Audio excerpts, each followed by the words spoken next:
It didn't light up. There we go. I thought we were doing the box. I thought we were doing the box. Oh, child, we didn't practice. My ass really thought we were doing the box. Now we need to tell the context of the box. Okay, so we were doing a prayer circle before stream that became a prayer box. And I still thought, okay, hold on. I don't know how to do this. No. I'm really confused. No, you got one. Okay. I got it. I got it. Wait, and if you're listening to the audio, you're only getting half the story. We made up the first part and just start here. This is the single stupidest thing we've ever done. This is the stupidest thing we've ever done. I was very happy with the fan job. Well, yes. But, hello, Davos.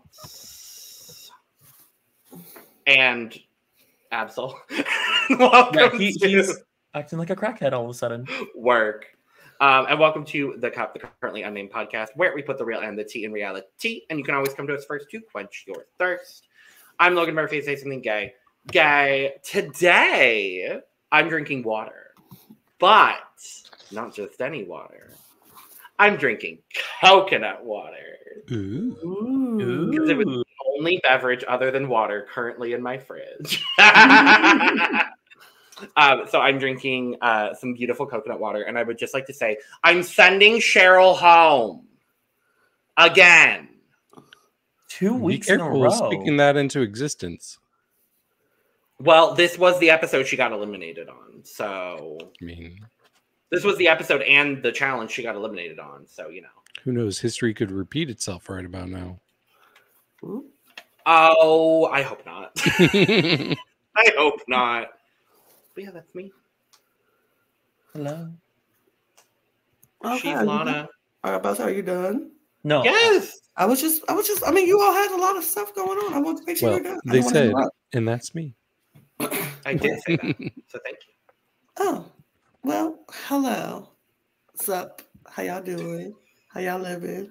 You all right? Good. I am Lana, your resident evil diva. I'm here to give the tea, spill the tea, and drink the tea because I love me some tea.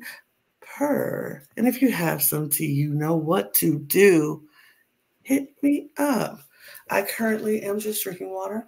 Regular schmegular water. Cold water. But it's cold, icy. But if I was drinking anything else, I would definitely be drinking it out of my cup mug. Not forget. I can't even do it. I can't even do it. It's chocolate. But you can get your cup mug at lanagcreations.etsy.com. We do ship internationally and domestically here in the U.S. So there are no excuses. UK and the world, I'm looking at you. Period. Get your cup merch. We have all kinds of merch. Get it. Check it out. Thanks. Well, I'm David Healy, and I don't have a cute intro, but I do have a cute shirt. I decided to wear one of my favorite queens from the first season of UK versus World. So I'm wearing Miss Mohart. Beer. America. World. And I'm drinking some water. 3 for 3 so far. Mm-hmm. I'm Dawn Stone, the CEO of I Don't Know. And I don't have a cute t-shirt. And I don't have a cute intro. Actually, I do. But I do have a JanSport X JanSport backpack. Ooh. Yes. Now, I love Logan. you, Janeska. Logan, you said you were going to recreate your surprise. Yeah, where's the Oh my God! Yes. Sorry, I audio know that listeners. was a not genuine reaction from all of you. Thank you, David. Yeah, David, for telling on us all. You were looking. I was looking straight at your face. You were looking into the screen like, yeah. what do you have? That was sweet. Love that for you. But I do love your backpack, though. It's cute. Yo, it's Jan really did that with her JanSport X JanSport. It even says made by Jan. I love that, actually. That's so cute. She's so cute. I'm obsessed with her. And what are you drinking? Oh, Water. Yay! Water.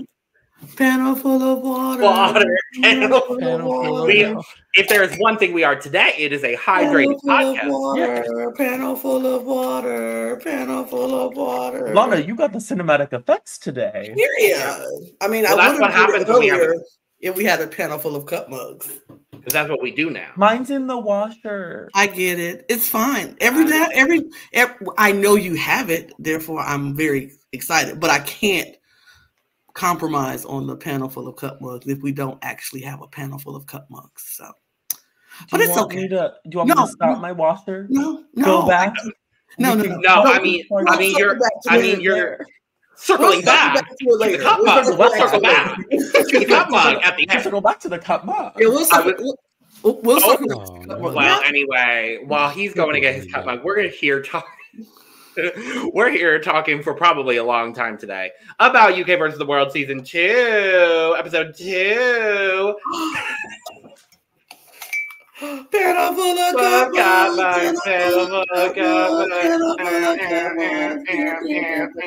All right. Okay. There we go.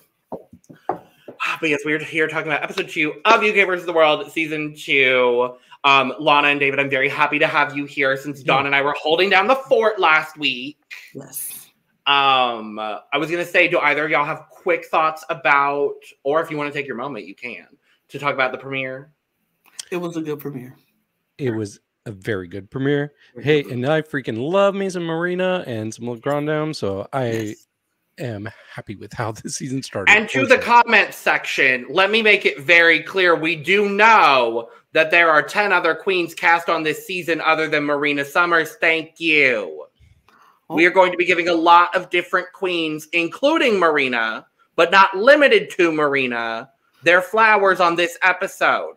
So let me make it very clear to you all that we know that there are 10 other queens on this season. Ooh, did y'all get red? Oh. One comment. I don't care. I'm going to acknowledge that one comment today because clearly they wanted their little moment. So. I will say this, though. Let's be real.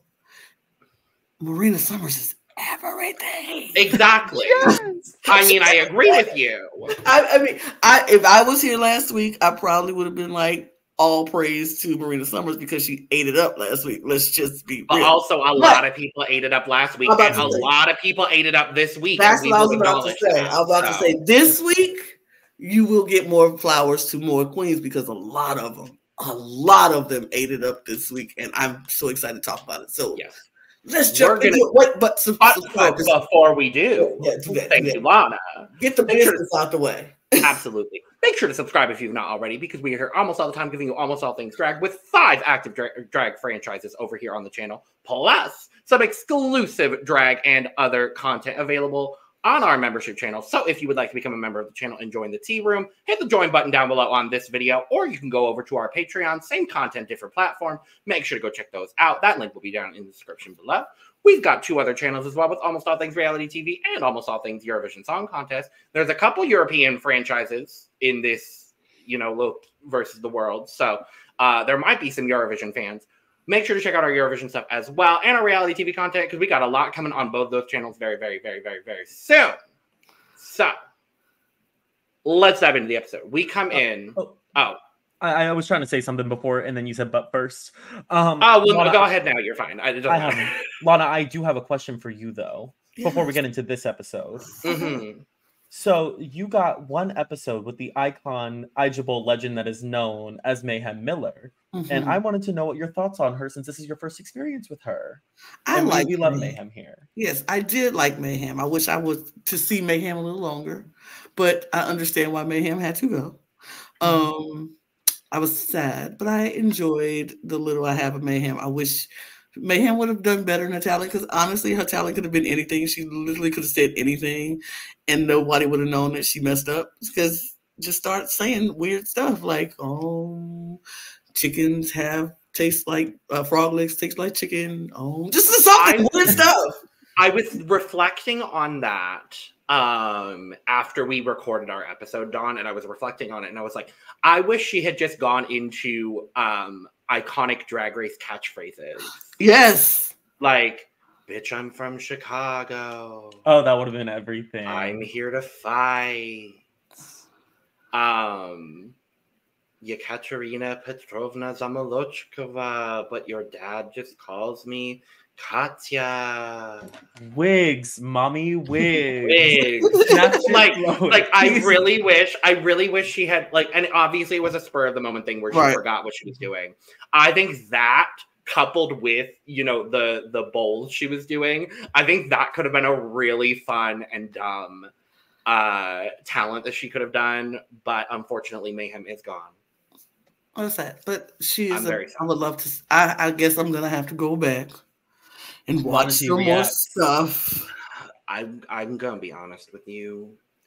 Both of her other previous seasons are not like the absolute best seasons in the world.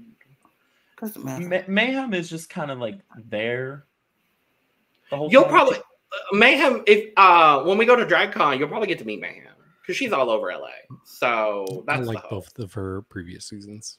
I like both of her other seasons, but they're not incredibly memorable. See, here's the thing. Your opinion of something could be totally different from mine. Oh, yeah. So I would not saying that I dismiss your opinion at all, because that's not. Of course, yeah. It's just I'll watch it to see if I like it and then make my own judgment call on it. But yeah, I think I will go back and watch it. We might go back and rewatch a bunch of different seasons. Who knows? So, Lana, just for some long story short on how her season went, she won her first challenge, stayed a couple episodes, got eliminated. I think lip synced a couple of times in between.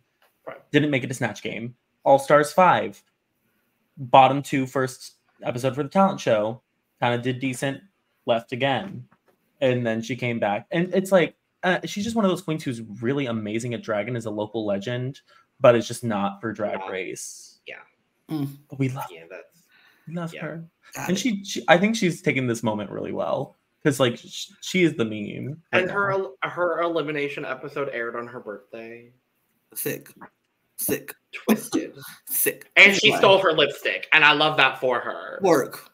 But yes, she's not going to post her looks on Instagram, and I'm really sad. Oh, she's not? No. Oh, she said that today. Hey, I don't blame her. Honestly, save the good drag for a surprise, right? Mm-hmm. But yes, we come in. Mayhem is gone, and the whole talk is, well, the Grande Dame, who did you pick?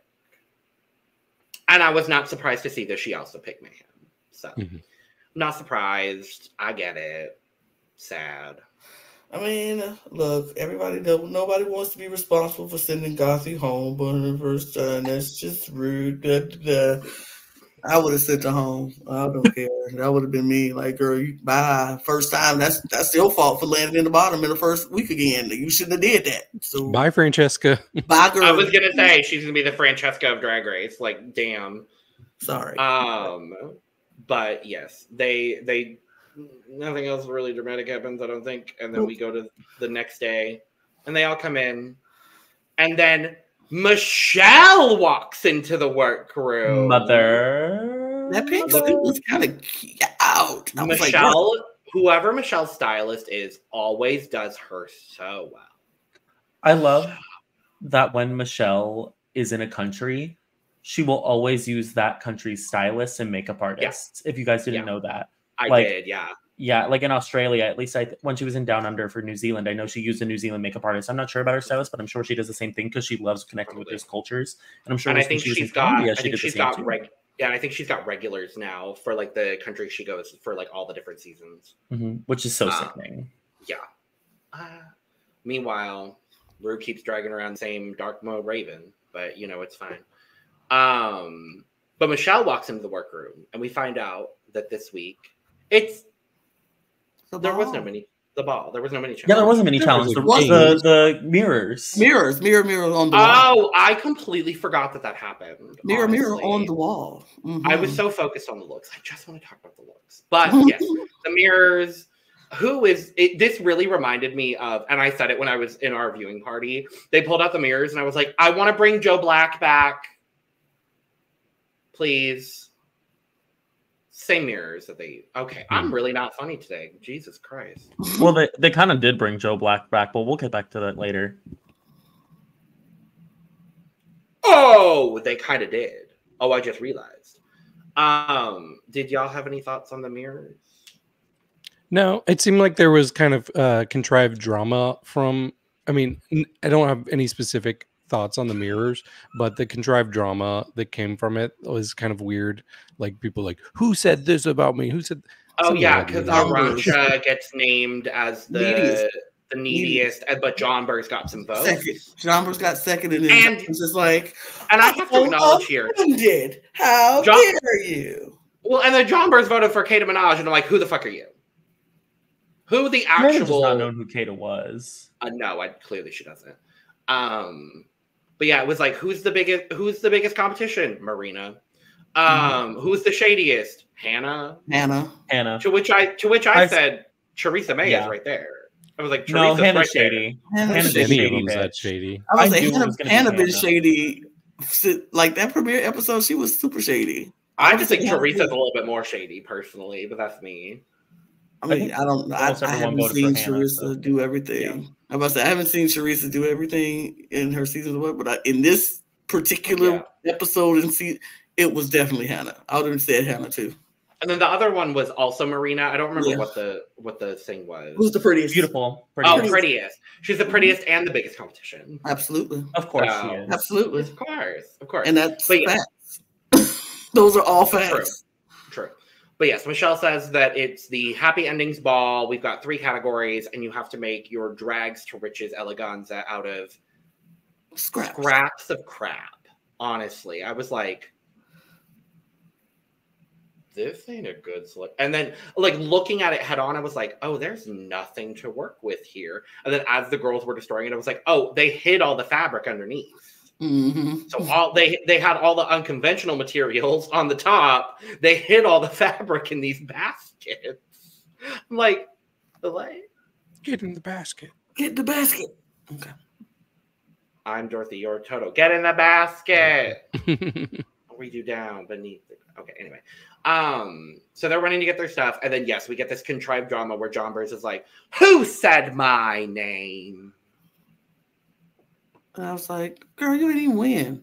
Like, you weren't even the neediest, even though you probably could have been, but you didn't. And in reality, she's the neediest because she needs to know who says her name. You know, I think Jonbers thought everyone thought that she was delusional and is now playing that up. You think? I don't remember her being I remember her thinking she was a fashion queen and not, so I guess that's slight delusion, but I don't remember her being like, I'm a fashion girl and I'm gonna fashion the fashion, and then like now she's coming in like, I'm delusional, and now her whole brand is her being delusional. I think she didn't have enough time between her seasons. I'm gonna be real honest. Like, I think she came back way too soon. Because it was like, I think less than a year, or it might have been like exactly a year between her seasons, and I'm like, there's only one person who could have done that well. And that's, you know what Black I mean? Pepper.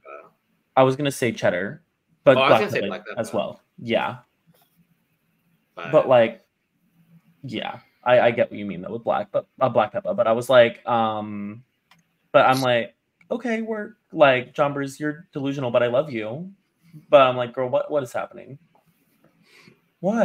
David, you are shady. David, why is David muted? A shady bitch. Why is David muted? He was muted for drinking first, but then he just started laughing because how it. When he started talking about Black Pepper. He said, I mean, I can see what you say about Black, but. And then he came back and said, Black Pepper. Like, yeah, fix it up, dog. Yep, good catch. Good catch. Good catch. During Black History Month too, Dawn. He's like, yeah, I can see what you mean about Black, but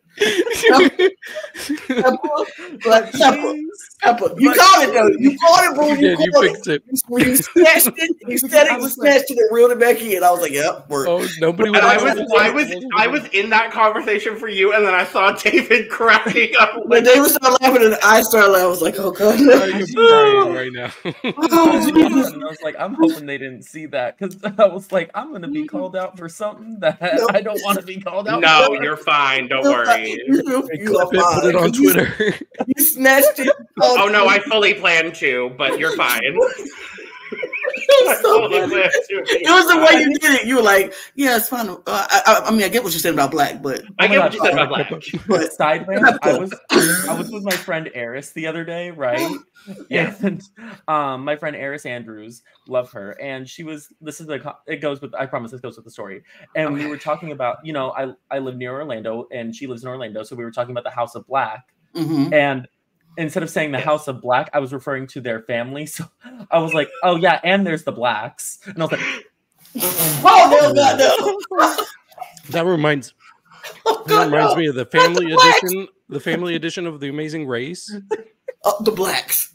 The Black Yes. family. Oh, no. They kept calling them the Black. They just called them the Blacks, and I was like, "Stop calling them the Blacks." But that was their last name. And they were actually black, but you were calling them the Okay, Blacks. thank God they were black. Like, But still, it felt But like still, don't call them the Blacks. Say the Black family. You just need to take that extra moment to just say the whole thing. That was also what, 2007? Still, take the extra moment to say the whole thing. Please Like, here come the Blacks.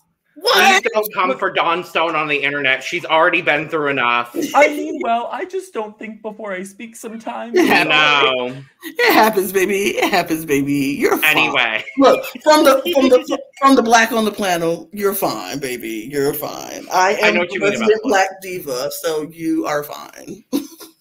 And if Black anybody anyway. on, you dealing with me. Period. But yes, I'm glad that we're bringing it back down and we got our laughs out because we got a lot of looks to look at. Yes. And so Michelle does her walk around, which I have to say, honestly, Michelle is so good at this. I think Michelle is so good at like the walking around stuff and like giving advice in the workroom. I hope we get to see her do more of that, perhaps. She is the Kamala Harris of drag because she is ready to take that man's position at any moment whenever he dies. And she might. If you know, you know. I don't know. So I'll fill you in. I'll fill you in on tea later because there's tea. But when Michelle was talking to Tia, she was like, "Oh yeah, I have this very specific concept for my third look," and she shows her drawing and you can clearly tell it's like very red. And I at my viewing party was like, I swear to God, if she's doing a Cherry Valentine tribute, I'm going to cry. And then cut to her talking about doing a Cherry Valentine tribute, and then I started crying because I was a little intoxicated. So it flowed a little bit easier, but I was like, and then we get a whole beautiful, lovely segment about Cherry Valentine, who I am still like, I still don't think I fully processed the fact that she's gone. Because she was one of my absolute favorite people on that season of Drag Race UK. And we lost her very, very, very early. Way too early. But we love you, Cherry.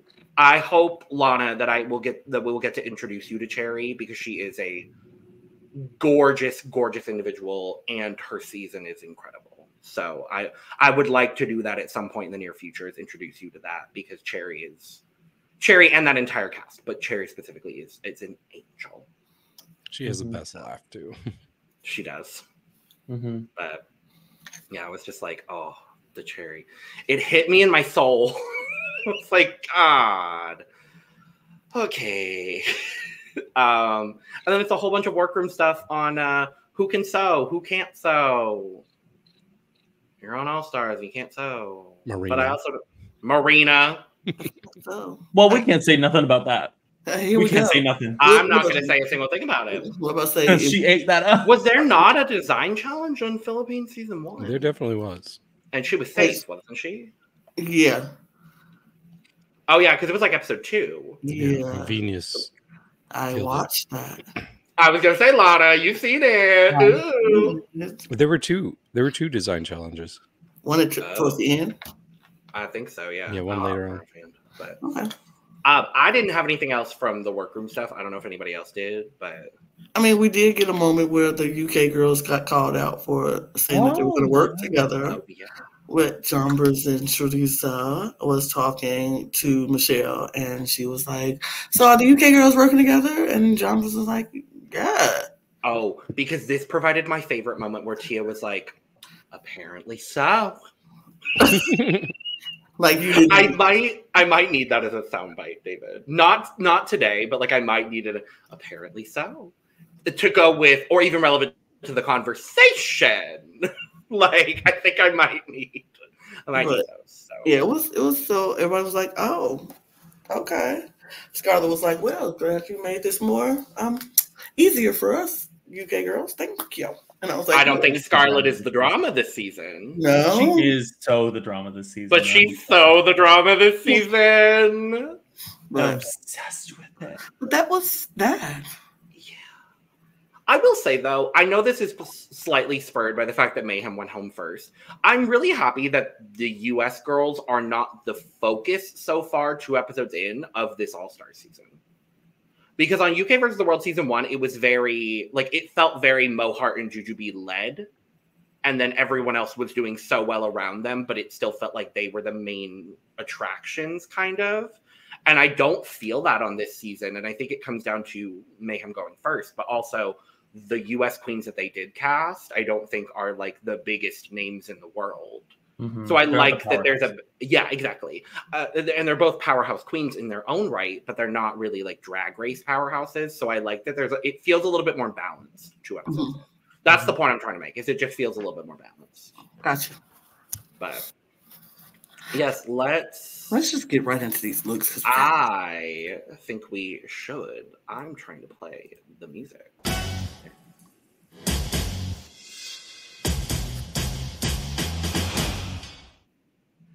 With Tiny Graham Norton. I can't with you with this Tiny Graham Norton. Okay, so here's why. Because our 3 fabulous divas here fit very perfectly onto the slide in 3, but I didn't want to exclude Graham because I liked his suit coat. I thought he looked dapper. His suit coat is cute. It is very cute. Very gay. Very cute, very gay, Graham. Okay. But these divas, all 3 of these ladies showed out in their own way. This is a good panel of looks from the judges. Dawn, you were so right. RuPaul giving Joe Black H&M realness. Oh, this is not what I was talking about. Oh, this is what I'm talking about. But yes, it is very like, you know how Brooklyn Heights took the Melinda Verga and made the, like the coincidental? Mm-hmm. It's very that. This is the Joe Black. It looks good. It looks good. It looks very. This is the better of the RuPaul looks we saw this weekend on Drag Race, hosted by RuPaul. Not close. Also, I was kind of gooped because I was like, "Oh, RuPaul is better," because Michelle had done all the other hosting, and I was like, "Oh, RuPaul. Oh, hi, RuPaul." Yeah, I was wondering the same thing. I was like, "Is Michelle just going to host the show because Ru must be sick?" Because last week she was kind of very much stuffy and in her very bad era. It was like, all right, girl, all right, man Ru. Man Ru was very, she was like, man Ru, I know I sound like I was like, I get it, you sick, that's fine. But so I thought Marina Summers, congratulations. You're a winner, baby. You're a winner, baby. I was like, all right, then. In your deep, rich baritone voice, I hear you work. Sure. But I thought we were going to get Michelle hosting the show today because I thought Ru was going to sick. But and how? Michelle is in a hosting Drag Race look. I'm about to say, because she looks fabulous right there. Yeah. But the guest judge? Our guest judge, Adwa Aboa, who didn't know who she was. But when she popped up in the intro, I was like, who is this fabulous woman? She's a model. Mm-hmm. So it tracks. She's a model. Well, yes. She's been on the cover of American Vogue, Vogue Italia, Vogue Poland, and ID which is another magazine. I don't know, but she's been on 3 Vogues. She's also the founder of Girls Talk, which is a platform for young women and girls to discuss mental health issues. Oh, I love Like that. T-Zone. A little bit, yeah. It seems like it's a British thing, but yeah, she's fabulous. I wanted to bring that up because I thought it was a lovely, lovely little tidbit that I learned about her as well. Tyra Banks, I see you, girl.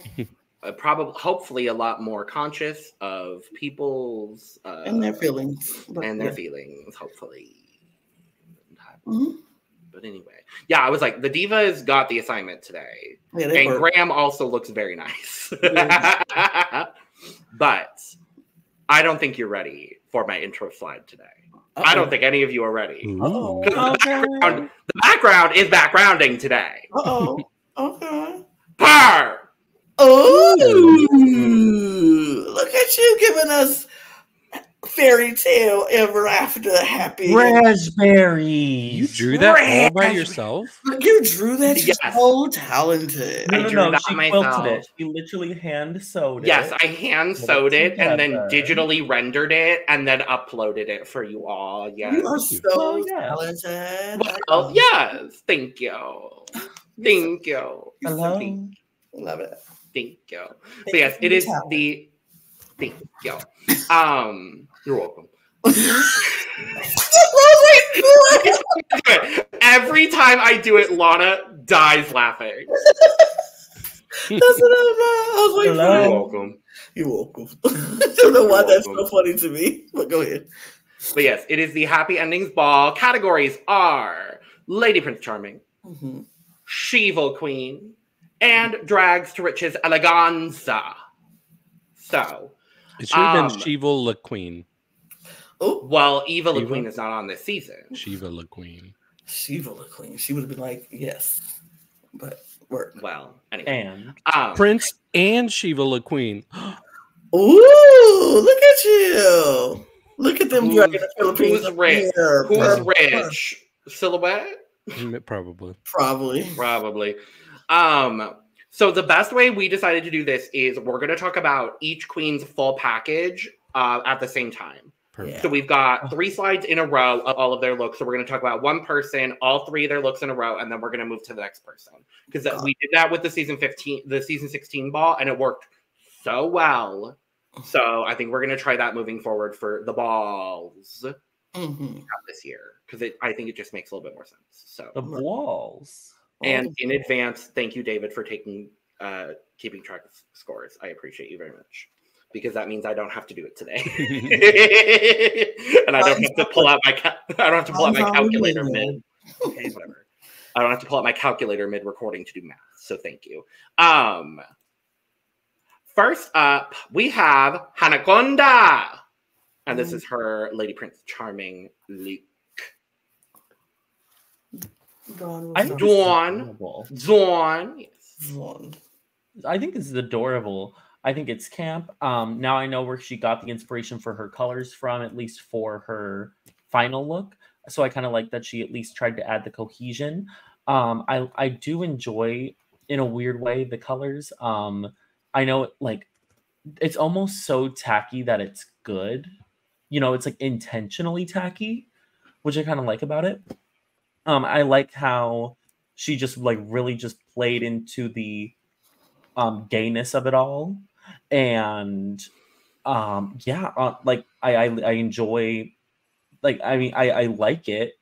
Is it good? No, but I like it. That's really all I can say. It's tacky, but in a good way. Yeah. Well, I think it is good.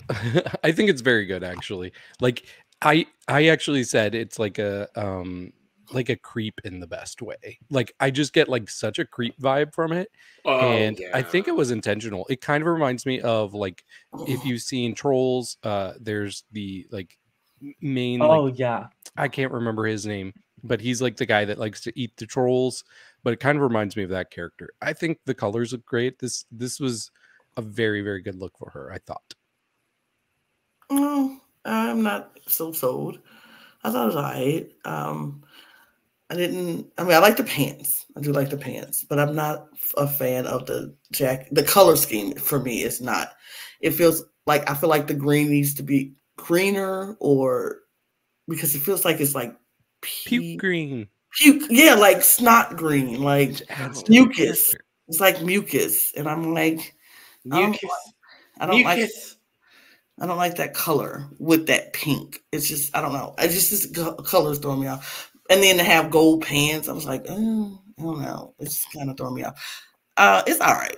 It's not horrible. It's not my worst look of the night, but it's definitely on the bottom end of that for me. I'm a little bit closer to what you're thinking, Lana. It wasn't my absolute favorite thing. I think it's a very solid look. For me, it is actually the color combination as well that I have a bit of an issue with.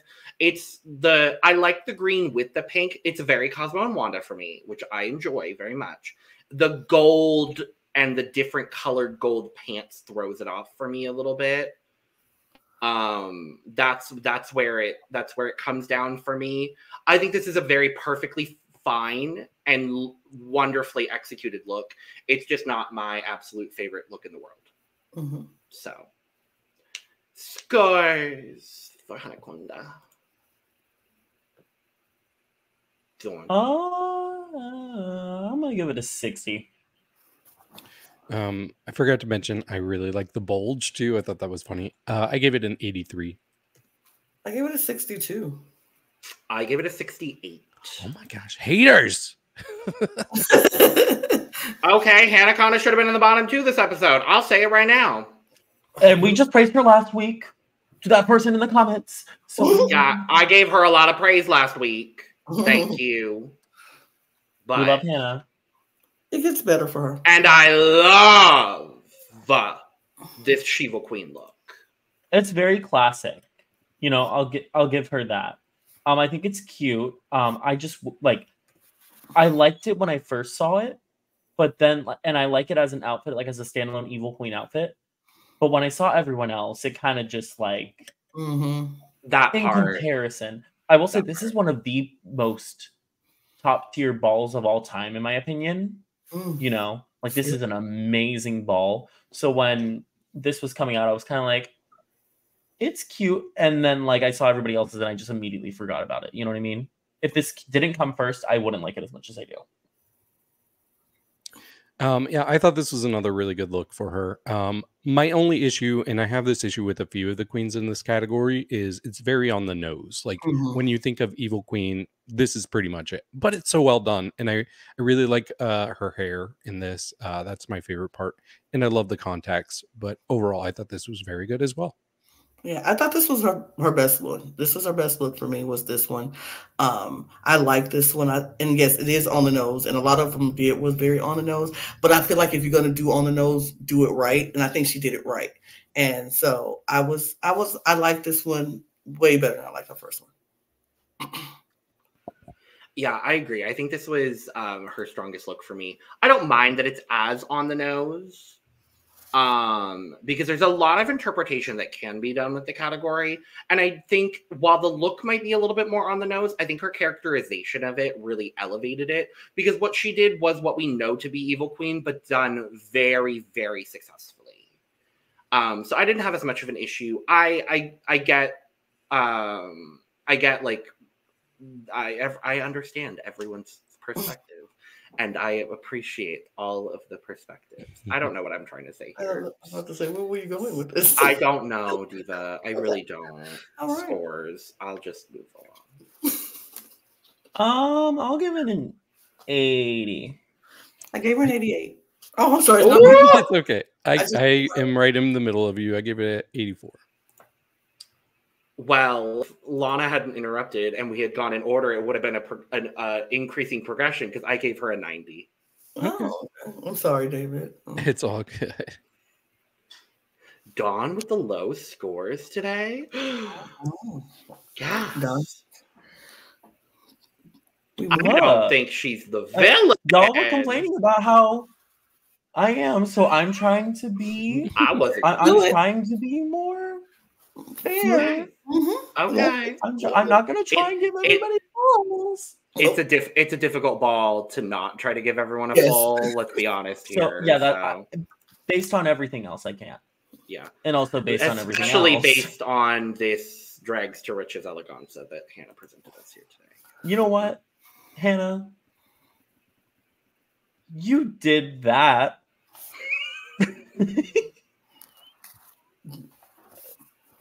You did that.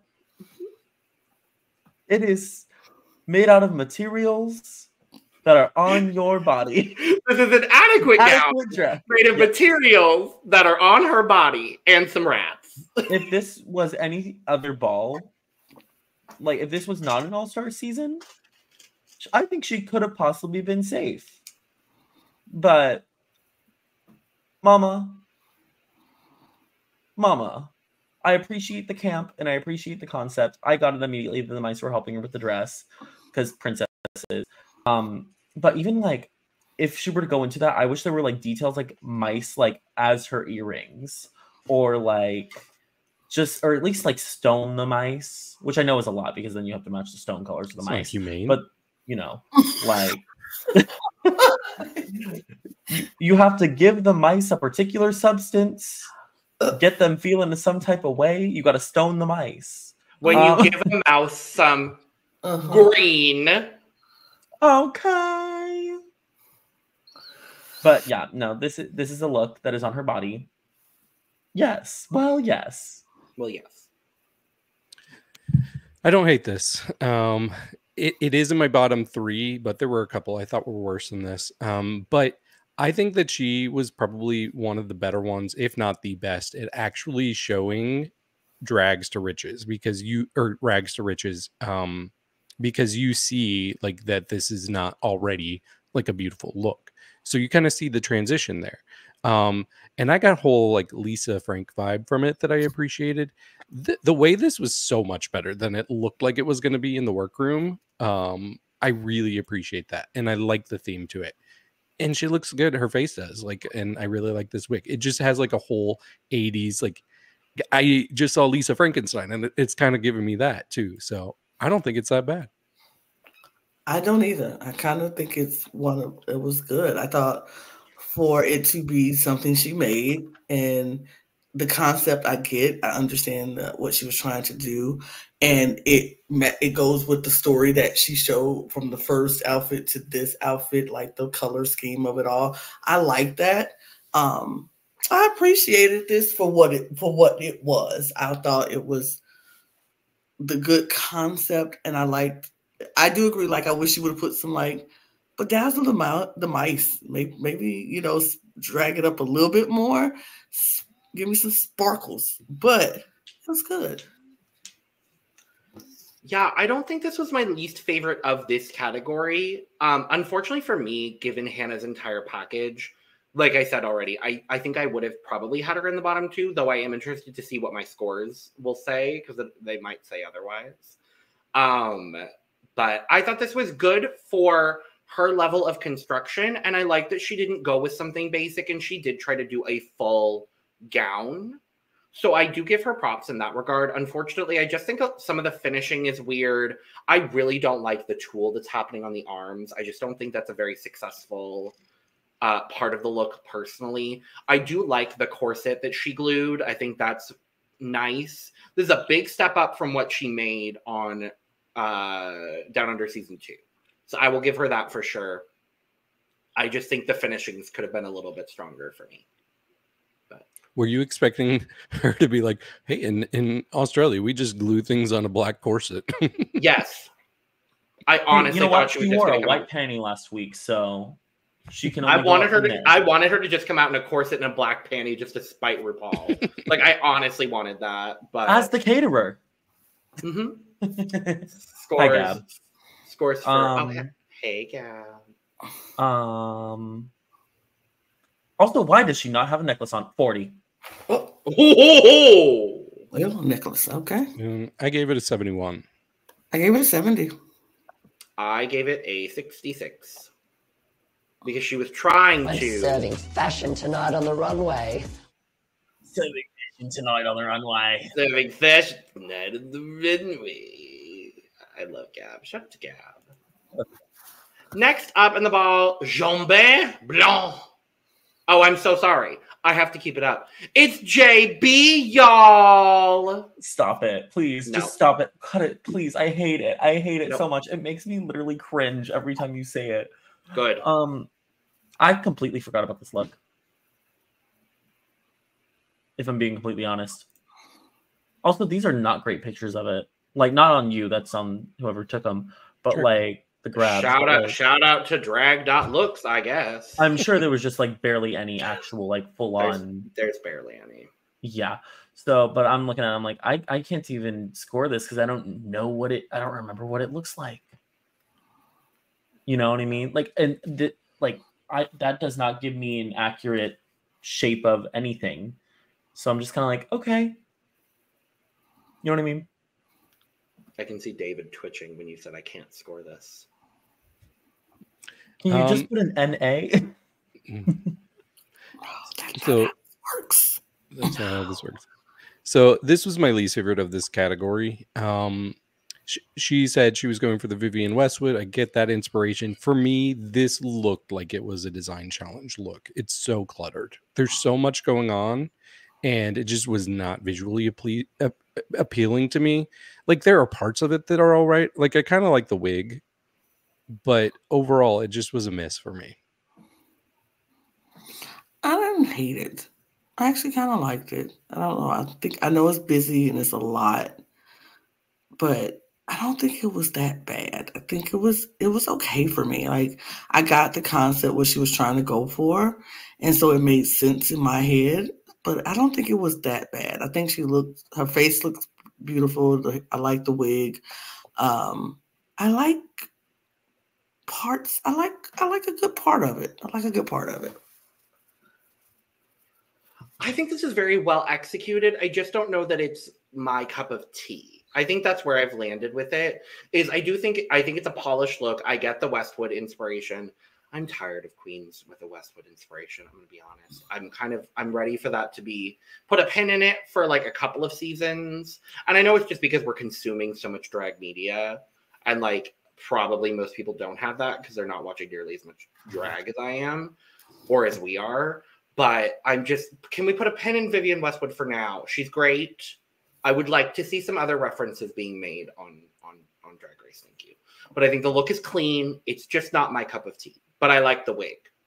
So unfortunately, when people want to wear plaid, it's just going to be Vivienne Westwood. Not all plaid is Vivienne Westwood, and that's no shade to Vivienne. No, I agree. But every time that on Drag Race somebody wears plaid, they're going to say Vivienne Westwood. Oh, I know. But there's only one exception in the recent Drag Race media of Vivienne Westwood inspired looks that we are okay with, and that is Mother Melinda. It's Vivienne Westwood inspired. Scores. I'm gonna give it a good I'm gonna give it a 36. I gave it a 62. I gave it a 70. I gave it a 65. Wow. All right.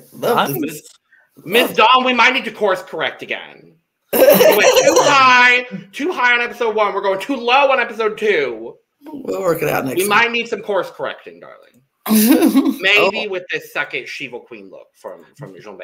Yeah, because this was sickening. Like, have we seen a lot of this Warbler stuff that's been done before? And am I going to like it every time? Absolutely. But we haven't seen it evil yet. And I appreciate that it's evil. She looks like a volcano. And she looks like she is coming out of the lava. And she is about to maul everyone. Probably Snow White. But, like, with that apple. But, like, she really looks like she's about to murder someone. And I kind of love that. Because this is very evil queen, but, like, put a twist on it. Mm-hmm. Yeah, she was my least favorite the previous category. This is in my top 3 for this category. I really like this. It just felt so powerful and polished. And yeah, this is a very specific designer. I forget their name, but they make Bunny Bee Fly. Yeah, Bunny Bee Fly. And How dare you just call her a designer? She was a contestant on Drag Race Thailand. I know. Well, she's more known for her creation. You're not wrong. You are not incorrect, sir. But yes, I believe this is funny. I believe this is funny. It is. I saw it on Instagram too. Work. But shout out to Bunny B Fly. Bring her back. The fashion would be great. I really like the concept here. I think this is maybe the best she's ever looked on Drag Race. Yeah, this was one that made me go, and I love that. She was great. I love this look from the moment she walked out to the moment she walked away. I was like, this is great. This is great. It was all sides were just so much to look at. And it was like, it was good to look at it from every angle. So I love this. I love a good 3D look. I think I agree with you, David. I think this might be the best thing Jonbers has ever worn on Drag Race, honestly. I was very entertained by this. The performance of it was good. Is it on the nose? Again, I will say yes, but I think it's done in a very conceptual way. And I think the way that Bunny made this garment is absolutely incredible. Because I do agree with you, Dawn. We don't always see these Bunny B Fly creations in this kind of like dark color palette. So I really like seeing it in this kind of different color palette. So I'm really happy with this. Scars. Also, side note, it's matching Lana's wig, and she is the Resident Evil diva, so I feel like it's kind of sickening that way. It is. And on that, I'm gonna give it a full. I gave it a 90. I gave it a 94. I gave it a 95. Word. We're back on track, Dawn. Oh, so you want me making everybody full again? Okay. No, I'm just saying there's not a 20-point difference between our scores this time. Look, I'm just trying to diversify. Absolutely. We love a good diversity. And make sure that there are... We love diversity from the white one. So are you. You can't say nothing. I know. What to say? Anyway. I'm the diversity hire here. What are we talking about? Yeah. And we love you. And we love you, Lana. This is the look Jonbers made in the workroom. It's a look that is on her body. I actually don't like it more than I'm looking at it now than when I did when I was watching it. I already don't really like the hair. I don't know what it's about it. I think it's the like top of it, like near the base of the wig. It just like kind of looks weird to me. I get that she's going for 70s disco, but I feel like it just doesn't correlate with anything that was done previously. You know what I mean? But yeah, no, it just like, or done in the other two looks. I feel like there could have been, because it's at the end of the day, it is a collection and she's supposed to be going for princess. And it feels like if they're going to critique another person for going different kind of princess, then why didn't, or like a different meaning of princess, then why are they going to critique her on this? You know what I mean? Gotcha. Yeah, but that I'm done now. It's funny because the wig was actually my favorite part of this. I like the concept for the look. I don't think it's terrible by any means. It just felt a little unfinished for me. Like it looked like there were a few touches that were not complete. Even looking at the straps going up her arms, like they look like they're just sticking out in places where they shouldn't be. And I don't love the color combination, but overall, like I still think it's fairly well constructed. And I do like the bag too, but that I really like the wig. Yeah, I'm not opposed to the wig.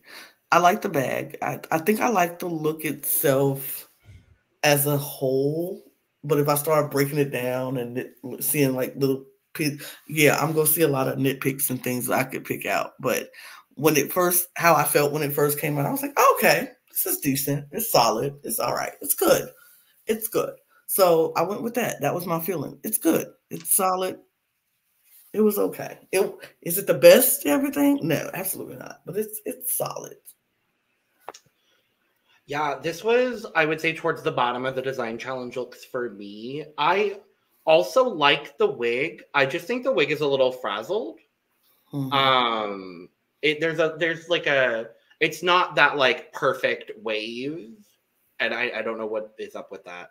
What I will say is I think that the top part with the double strap on the left side, I like that. I think that's very fashion. I like the top part of this whole thing. I don't really love the skirt. That's where I had the difficulty with all of like the poofy moments happening in the skirt.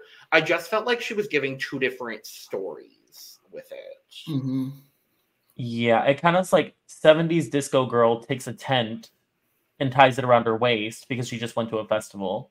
70s disco girl goes to Woodstock is kind of where I'm like. I mean, I think she was going for that 70s look, but she was told she had to make a ball gown. So it was like, I want these 70s hot pants, but I was told I was going to have to make a gown. So I just put this on as a train. Yeah. Yeah.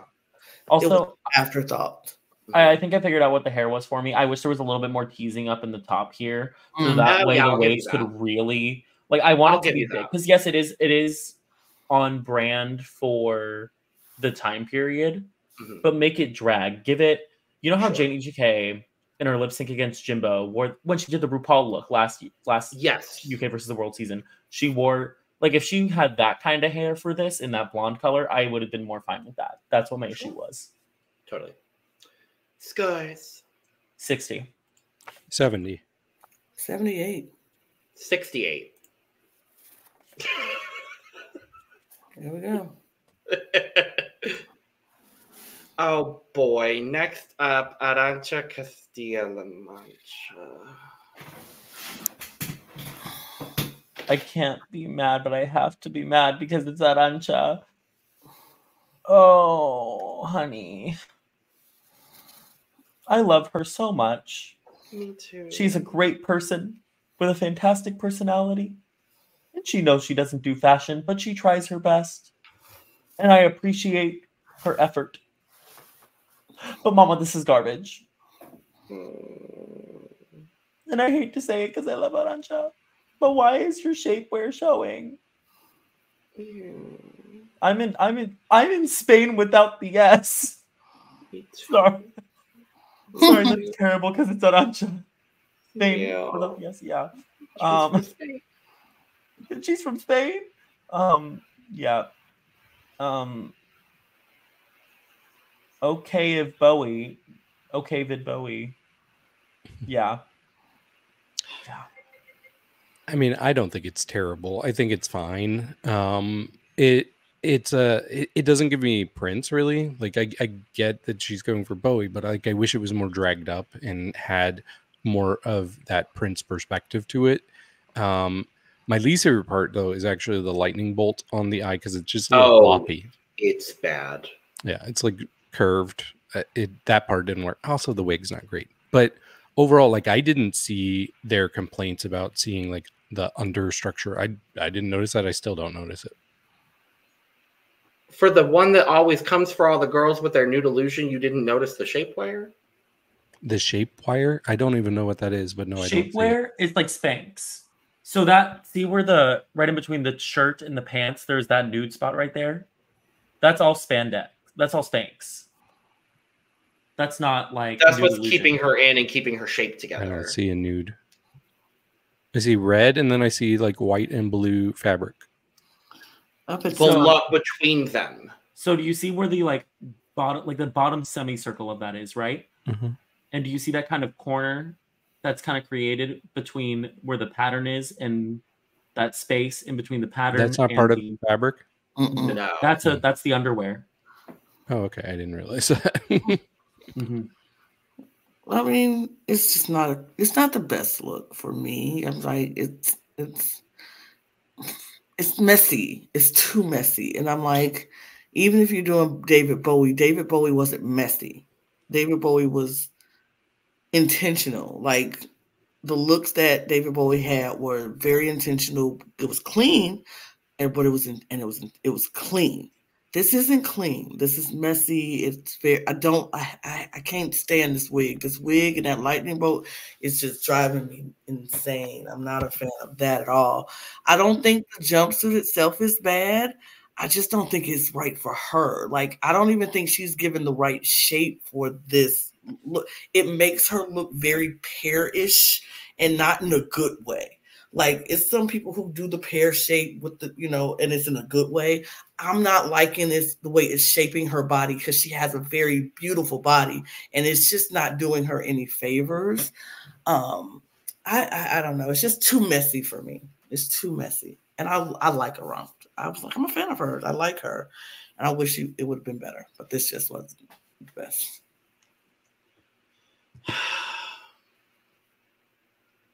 On a franchise that has given us so many iconic and incredible David Bowies, I can't, unfortunately. What I will say, though, is I like that this is very different from the other Bowies that we got. I actually really like the top, having the two different fabrics together. I think that's a nice touch. For me, it's very average. And my score will reflect that. Mm-hmm. Mm-hmm. The idea is there. It's just not the execution and the details aren't, And it's different for Arantxa, and I appreciate that. But I just think the execution needed to be higher. So, scars.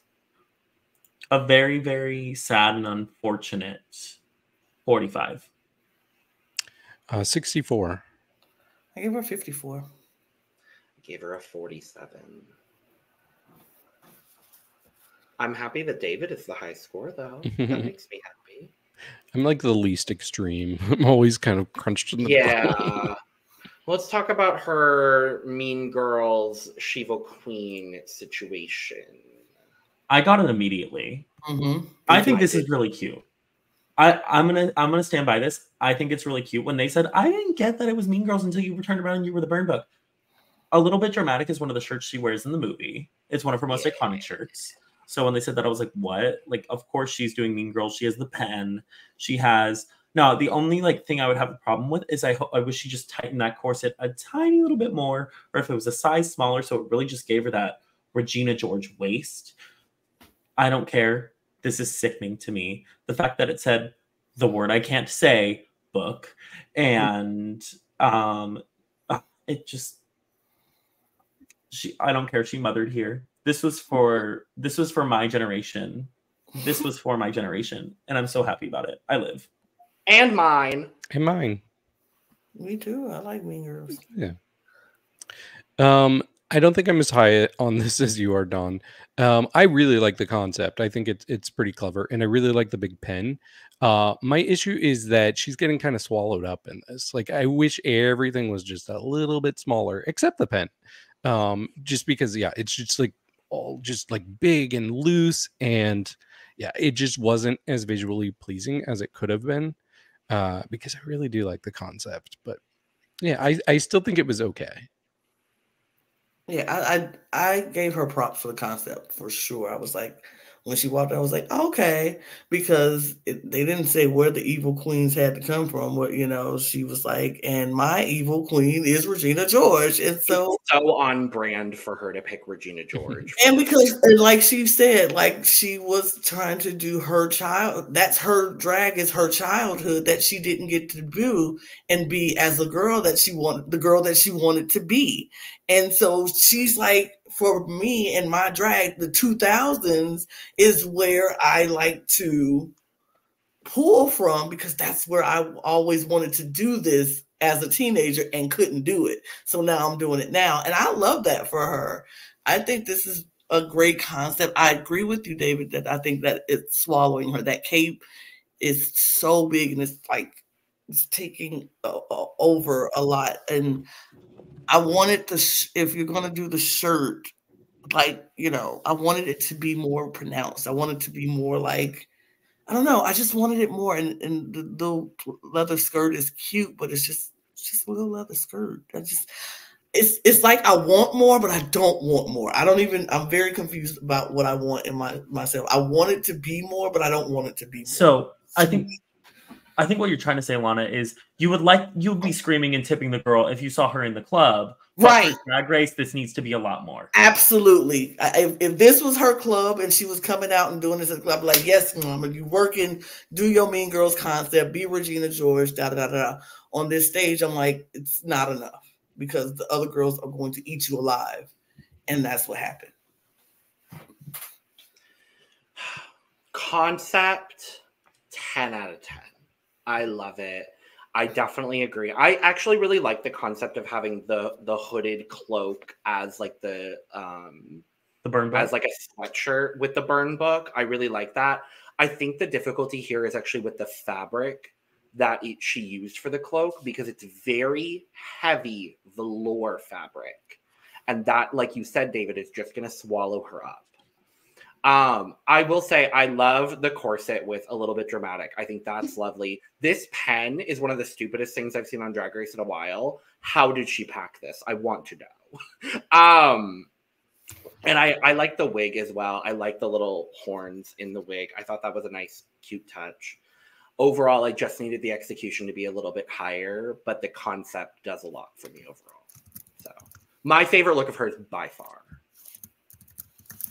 So, scores. I'm very biased to this because, again, this is very much what I grew up with, the people I grew up with. So I'm going to give this an 88. I gave it a 69. Nice. Nice. I gave it a 67. I gave her a 75. I am not on the bar with you guys today. It happens, you know. And then we need to talk about her drags to riches. So I wish that she almost went the full Mean Girls route with everything, because we have kind of a Janice moment here. We had Regina. I almost wish there was like an Aaron Samuels or what's his name? Damien. You know what I mean? I know that's obviously probably difficult because she is a trans woman. And I'm taking that into consideration with that. But just like it, you know, for the category or for anything like that, that could have been an option, because I feel like David Bowie doesn't really fit in with these two looks as a collection and as a ball. However, I don't mind this as bad. Again, it's a black gown, but I appreciate the fact that she kind of did go that, like, the princess who doesn't want to be here and is emo and is like, ugh.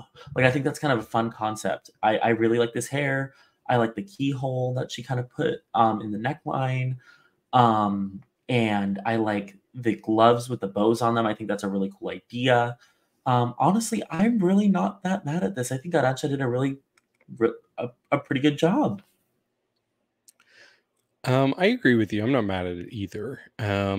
I actually kind of think this was her best look, if I'm being honest. I really like the character, like the whole goth girl. Like, I got that as a princess. I thought it was fairly well constructed. I like the wig. I do think it's slightly on the simple side, especially compared to some of the other looks we're going to talk about. So that's really what kind of brought it down a bit for me. But overall, I thought it was all right.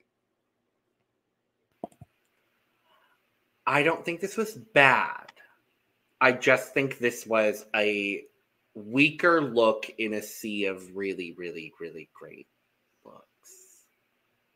In a ball that was pretty good. Which is unfortunate, but I don't think it's bad by any means. I think it's actually pretty well executed. I like the glove that we have going on. Yeah, overall, it's not bad at all. So, scores. I'm gonna give it a 75. I gave it a 70, and Lana gave it a 60. And I gave it a 70. Okay. So, next up, Tia Kofi. The question remains: what's in the dossier? That was so funny. That's what I was trying to put in my little thing down here, and I completely forgot. Oh, good. I'm kind of mad that is her new catchphrase for the season. I don't understand it. Do you remember in the first episode when she walked out on the runway with the little, like, dossier that she had, and I remember it starting with that, but I didn't know. RuPaul came up with it out of nowhere in her coffee enema brain. Okay. And it just stuck. And then Tia, like, ran with it, so I'm assuming we're gonna get it every single time this episode or in this season. I don't mind. Hey, it's RuPaul acknowledging Tia Coffee, so hey, I'll take it. Mm-hmm. Honestly, I love this. I love the idea that she kind of took. Do I think it fits for the category? Yeah, but I think that, you know, she took this is more Katniss Everdeen than it is Robin Hood. But outside of the category, love it for the category. But I think that she looks great. I love that it's a reference to the movie poster for Mockingjay. The hair is gorgeous. I do wish that there was like it looks like there are some fit issues with the outfit because it is a little bit wrinkly. So I wish it was kind of like a skin tight cat suit with those armor pieces kind of like placed on, like, because you can see like a few like those little wrinkles all in the pants and all that. I almost wish it was like skin tight and like, you know, so it almost looked like she'd be able to move a lot better in it, and the fabric wouldn't get caught on anything. Like, let's say if she was running around in the woods, but I'm really not mad at it. I think she looks sickening. Yeah, I think she looks very good. Like, this is by far one of my favorite looks I've seen from her. I really like the hair. That's some great hair. I actually don't mind the pants and how they look. Like, I think if it was skin tight, it would be too much like a bodysuit all the way down for me. So I like that adds a bit of texture to it. And like a little, it adds variety. So I appreciated that. But yeah, I thought this was very solid. I really enjoyed it. I definitely got a little bit of Robin Hood and a little bit of Katniss Everdeen as well. So I was definitely with you on that wavelength, Dawn. I really enjoy this. I think this is different for Tia as well. And I really like seeing, hey, I'm going to be a fan of this improved fashion game that Tia is bringing to this new season. I was a little worried for her going into this ball. I was quickly, as soon as she came out with this look, I was like, oh, I'm not worried. I'm not worried at all for her. I think this is very good. I like the darker sort of maroon with the red that she's chosen here. It's a sculpted wig. I'm not mad at the sculpted wig. I think it looks really good on her. I'm thrilled for her. I think it looks really great. So, guys, I'm gonna give it a 90. It's an 81 for me and an 89 for Lana. And I gave her a 93. Finally. You're good, Finally. Diva. We got you, Diva. We got you. Let's move to Tia's She-Hulk Queen, which was a beautiful, beautiful tribute to, well, the whole ball collection was a tribute to Cherry Valentine, but this more than the others was very Cherry Valentine. Yeah, I think that going in, Tia knew that she wanted to do this tribute, you know, obviously, and I think, oh my God, for some reason I completely forgot this isn't what she sewed. Like in my mind, I was like, oh, her design look. No. But I think that it is very gorgeous. I love that she kind of took what Cherry had and elevated it with the cape and with the cherry basket. I kind of wish she almost did, like, because Cherry was really, really known for her stamped mug, and I know that Tia is still working on that. But I almost wish there was a little bit more like emulation in how Cherry always had that very pigmented red eye. It was very snatched upwards. But again, also, it's a 3-look challenge. They probably have 15 minutes to switch between this and the next one. And I thought she did a pretty good job actually with the makeup, because I did notice she had a bit of a bigger eye than she normally does now in drag, and she definitely had Cherry's brows as well. So that was something I noticed. But again, it's a ball, and this is the middle look in a ball where like there is just a short period of time to like change things. Yeah. But it was subtle, but I got it. I almost wish that she, like, because with the makeup, especially with reds, it's very, very hard to get pigment out of reds, because makeup is, like, I don't really talk about makeup that often on this show, but makeup is actually where I succeed the most in drag. So I almost wish that there was like a red paint that was put on her crease and almost like, and a little bit under her eye. And instead of it being more rounded, I wish it was more pointed and sharp upwards. It is right now, but I'm talking about like it needed to be angled at least like slightly like more out. So that way she would have been able to create that high red pigment. And it would have still gone with her next look since everything was red, but just to at least give it some more like lift and snatch. But I do think that she is absolutely gorgeous here. And Tia, I really applaud you for doing this. It's funny because I wrote down this is the best her face has ever looked. Yeah. So I like the makeup, but I do see like it's not fully Cherry. And I'm okay with that because, I mean, it is her look after all. Exactly. Yeah. So there's the inspiration, and I thought that was beautiful. I think this is very polished. My only thing is like with latex garments, you see every little detail underneath. So there were like a few bumps in places that I didn't want to see. But overall, I thought this was very, very good. And I'm personally going to forgive that because I know it's a latex look. So it's not like, it's very difficult to hide, you know, a corset and, you know, pads with that kind of situation on. I thought this was a beautiful tribute and a beautiful combination of what Cherry did in her entrance look and with this concept that Tia wanted to do. I love the big exaggerated cape with the shoulder pads. The cherry basket is great. I love this wig on Tia. This is my favorite wig she's worn so far in the season and maybe ever. I really, really enjoy this wig. I think overall this was just such a beautiful thing to witness, and I think she looks incredible. Mm-hmm. Scars. I am going to give this a 90. I gave it an 85, and Lana gave it a full cup. And I'm also going to give it a full. And last up, her design challenge look. And I will say that was the second wig was my favorite wig she had worn at that moment when I viewed it. And this is now my favorite wig she's worn on the season. This is a more than adequate dress that she has on her body. It's so much more than adequate. It's more than adequate, for me at least. I think it's cute. I really enjoy what Tia did here. And I think I can tell that she really did work hard on it. And that she worked hard on her sewing skills. I really, really like this a lot more than a lot of the other things that I've seen though. Like at least and a lot of the things that she's worn too. So I think that like Tia's really shown the glow up here. And see, did she have this eye, that like under eye in her last look?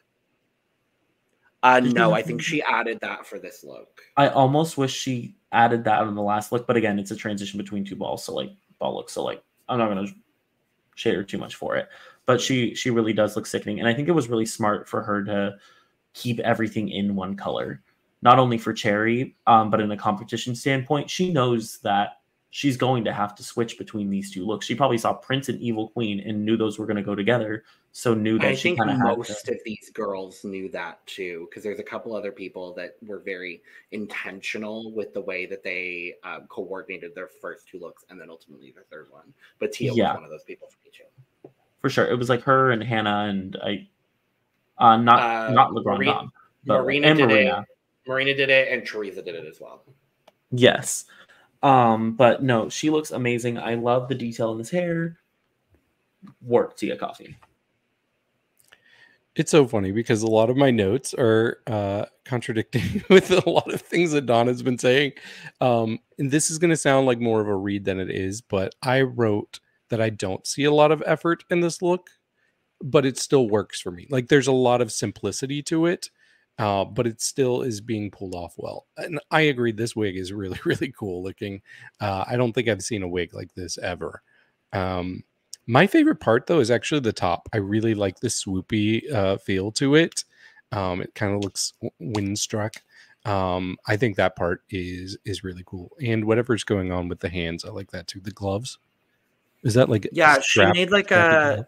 Yeah, I think that might have been something she already had. A nice Amazon glove, in the words probably, of probably. But yeah, like that. She looks good. This is in my top half of the design looks for sure. I think I agree with that as well. Yeah, I already said the wig, phenomenal. It's very smart to keep everything in theme when it comes to a ball. I think that kind of adds to the ease of execution that you have. And like I think she's done a ball before, so actually, no, I don't think she did. Well, she did the get to know you ball with the two looks. So she probably has a good idea of like the transitioning periods between looks. So that's the point I was trying to make with that. I also love the way that this top is draped. I like how asymmetrical it is. I think the skirt is, I kind of agree with you, David. It looks like a low effort garment that still kind of really works for me in a very like sort of fashion way. I And agree. I do want to say I do agree with that. Like when I said like I appreciate the effort she put into this, as in like compared to what what we knew of her sewing compared skills, to I her appreciate adequate her dress effort. made of materials that was on her body, this is an above adequate dress made of materials on her body. So Exactly.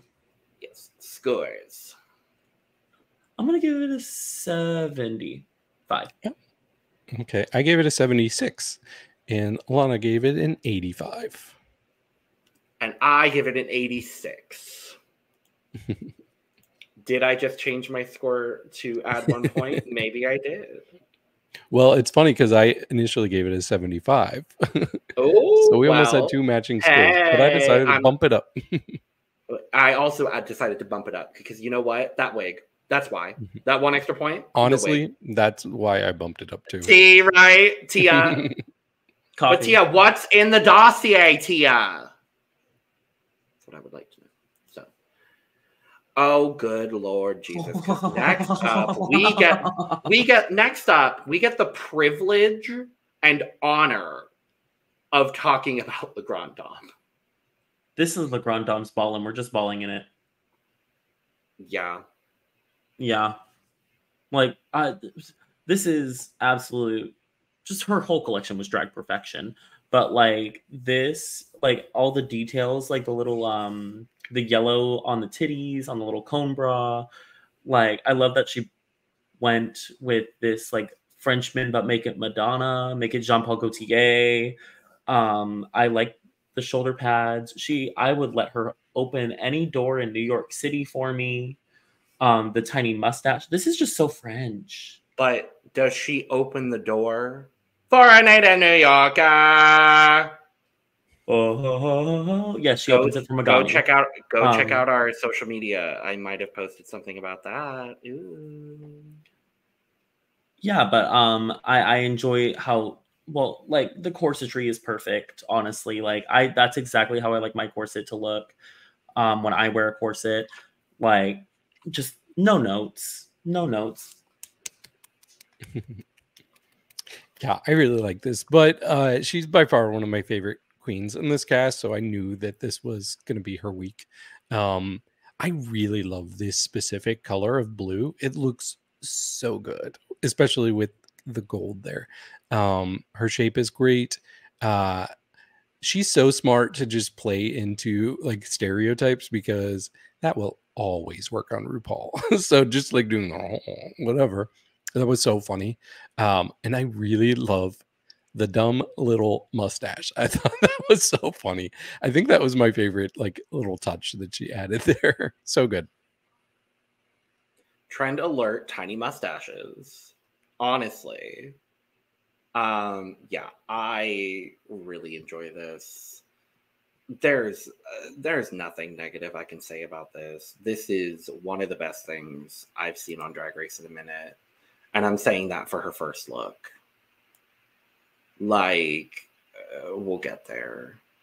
God. So good. Scores. Full. 87 for me and 95 for Lana. Mugthering.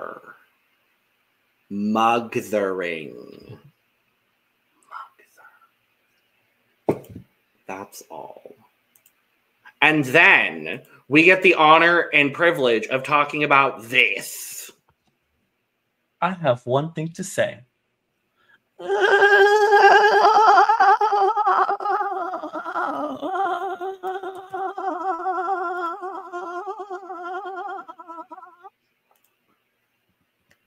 Mm-hmm. Oh, that's literally all you had to say. Oh, and this. I can't find it. Where is it? Are you going for Mugther? Are you going for... I literally had it up, bitch. I could have done it for you. Well, you didn't. I was about to find it. Yes, that's why I asked, are you doing it? Yeah, but I wanted to do it. I wanted to be the one with the honor and the privilege. Okay. Yeah, no, this is everything. Like, I think that we've seen this particular type of look a couple of times now, and there have only been 2, per me, well, 3 now. But at the time of this airing, 2 successful Like, I think it's happened 3 times, and this is my second favorite of the 3. But this is still, I love how differently she did it and how she was making the noises. Also, like, round of applause for the makeup. I have a feeling that they saw this look, and La Grande Dame asked if she could either do this first or last. You know what I mean? And then just because this is a huge chain, or not, she probably did this first and then took off everything. I don't know. I could be wrong there. But the fact that she even got the back of her neck, like, this is insanity. Like, she did that. She did that. Mother. Ship. Yeah, this was like a jaw-dropping moment for me. Like, this is so much my aesthetic. I am going to use the name because this is reminiscent of a look Onyx did in España season 2. This is very different, and I love them both in different ways. But I really like how she's on stilts on her feet as well, because we hadn't seen that done before. Just a whole characterization. Like, this feels like a creature out of a movie. It's insanity. And you could just tell, like, the judges, they had nothing to say. There were no little comments, no puns. They just were just watching, like, gobsmacked. And rightfully so, because this is one of the best things I've ever seen on Drag Race. It's so good. What is there to say? What I don't... Duh. Like, Just...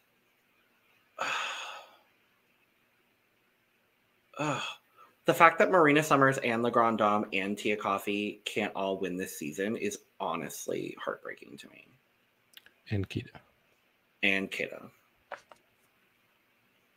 That's really upsetting to me, actually. But And Hannah Conda. And Hannah. And Arantxa, Castilla-La, Mancha. And Choriza. Yep. Scarlet. And Mayhem Miller. The whole season. It's so sad that nobody can win. I think we named enough not the whole season. I think we named enough people. Not the whole season. Yeah. Scores. Well, I already... David, what's your score that's lower than all of ours? For the first time this year, this is going to be a full cup for me. Yay! And same for Lana. My score is obviously, and also So this is our first perfect score of the year. Yay! Deserve. Wait, I'm playing it. Deserve.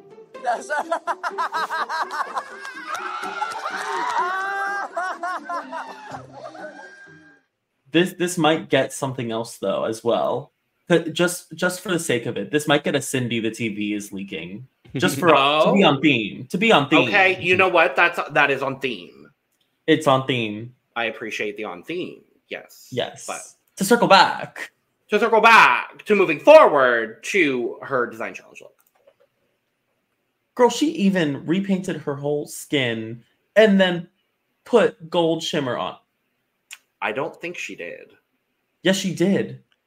Like, because her neck, the back of her neck was literally makeup.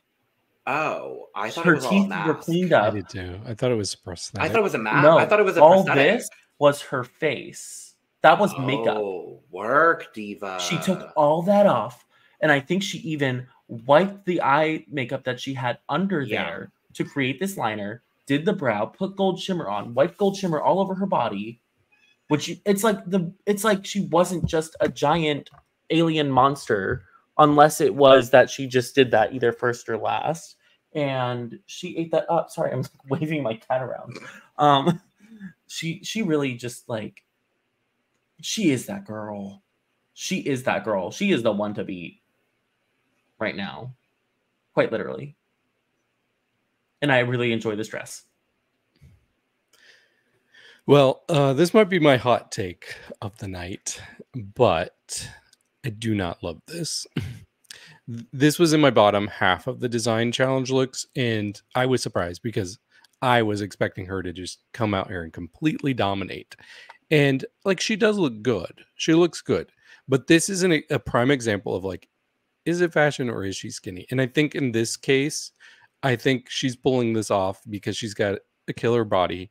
But I don't think it's that special. And I really hate this nude illusion thing going on in the middle. Like, this is one of my least favorite nude illusions I've seen in a while. All of that said, she still looks visually appealing. It's just very disappointing for me. I think that while not agreeing with either of you, I think I'm a little bit more on the side of David. This wasn't my favorite. This was my least favorite thing she presented. And I think, honestly, it'll probably end up being about middle of the road as far as the designed looks are concerned. I do still think she looks very, very good. I was just kind of expecting a little bit more, if I'm being honest. I think the dress is lovely. I think the nude panel she's got going on in the middle, I don't think it's I don't think it's super far off from her skin tone. I do wish it matched a little bit better, but I like the accessorization of everything. I love this wig. The makeup is great. I love the choker that she made out of the same fabric. It's all a very cohesive look. It's just not my absolute favorite look. I do still wholeheartedly believe that she should have been in the top. And I hope that my scores reflect that. But, yeah, I don't know. It wasn't my absolute favorite thing in the world. See, I don't think that was, before we get to scores, I'm so sorry. I don't mean to, but just No, retittle to y'all's rebuttal. Circling back. Circle back. I don't think that was meant to be a nude illusion. I think that was just a nude corset. You know, I think it was beige. I don't think she was going for the fact of that being her skin tone, especially with this as a design challenge. I think that this is like just a corset that she had, or maybe just like, not that she glued stuff onto, because obviously there is work and tailoring that's put into it. But I think that this is just a very well executed. I don't think it's an is this fashion or is this skinny moment because of how the draping is. It's not like she just like draped fabrics on and then showing her body, because she's not really showing her body other than her clavicles. I think that there's a lot more into it than that, personally. And I appreciate how she was able to kind of connect everything. It feels very classic and very old Hollywood. So in a way, while still keeping it like, it's like that's contradictory. A modern old Hollywood, no. But like, it has an old Hollywood feel to it. I feel like I would see this at the Oscars, and I appreciate that. And my score is a 95. My score is a 72. Lana is 97. And I gave her an 88.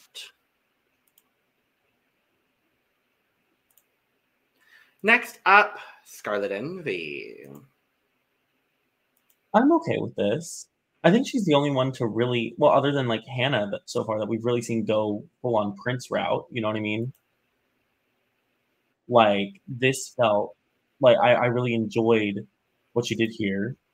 One, Scarlet looks so hot here. And I enjoy the ripped pants. I like the shirt. Like, it feels almost like she was going for that kind of hero trait. And I like that hero, or not hero, romance book hero protagonist type, you know, where it's just like no, because you've said 5 different things to describe this, so I don't know what you mean. It's 10:21 p.m. here. I'm tired. I we're get an it, hour and a Diva. half into this recording. I'm with you on that. I'm with you on that, Diva. I got you.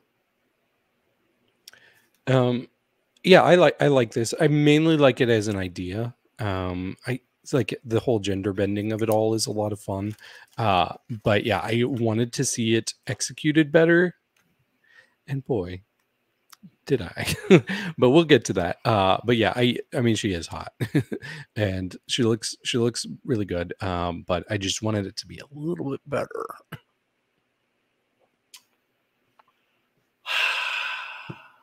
I didn't like this. I think the concept is great. The concept of this, like, it feels almost androgynous to me in a weird way. That's kind of like the vibe I was getting from it. And I do like that vibe. I just think this, for me, is kind of the example of, is this fashion or is she skinny? And in my case, in this case, I would say she's skinny. Because I think her body looks good here, but I think the body is kind of carrying, stop relying on the body, honestly. Because otherwise, it's a tattered shirt and tattered shorts. And I get it. I don't think the execution is that great. And this, for me, honestly, is what kept Scarlet out of the top 3 for me. Because I have a lot of very, very high praise to give her in her next 2 looks. Mm-hmm. This is her worst look, I agree. Yeah. Scores. I'm going to give her an 80. I gave her a 79, and Lana gave her an 86. I gave her a 67. And this second look, her Shiva Queen, will get anything but a 67 from me. Yeah, this is gorgeous. It almost is. It gives like the same energy as her Monster Ball look. Like they would be in the same universe, not like, you know what I mean. Mm-hmm. Like yeah, they wouldn't be. They would be like her Monster Ball would have been the minion of her. And that's what I kind of live for about it. And she looks absolutely stunning. She always looks great when she does this kind of evil type of look. And I love the makeup here. I love that she's been going with bigger makeup for these last few, because of something I critiqued her on was when she was going for that weirdly small makeup. So I'm glad that we're seeing this kind of return of that big drag All-Star 6 makeup that we saw on Scarlet previously. So yes, I appreciate it. Mm-hmm. Yeah, this was my favorite from her in this episode, and one of the best of this category for sure. I think I think this was my second favorite of this category after La Grande Dame. But this is another one, kind of like Hannah, where it's very on the nose as far as Evil Queen, but she just took it to such a high level of drag that I really appreciated it. My favorite part is just kind of the jewels like dripping down her forehead. I thought that was like really cool there. Yeah, stunning. I really enjoy this as well. I think this was a very well executed look from her. It's a very different vibe, and I did immediately agree with you, Dawn. I like that we're seeing this bigger makeup again from her, and I know it's for the character, so I do appreciate that.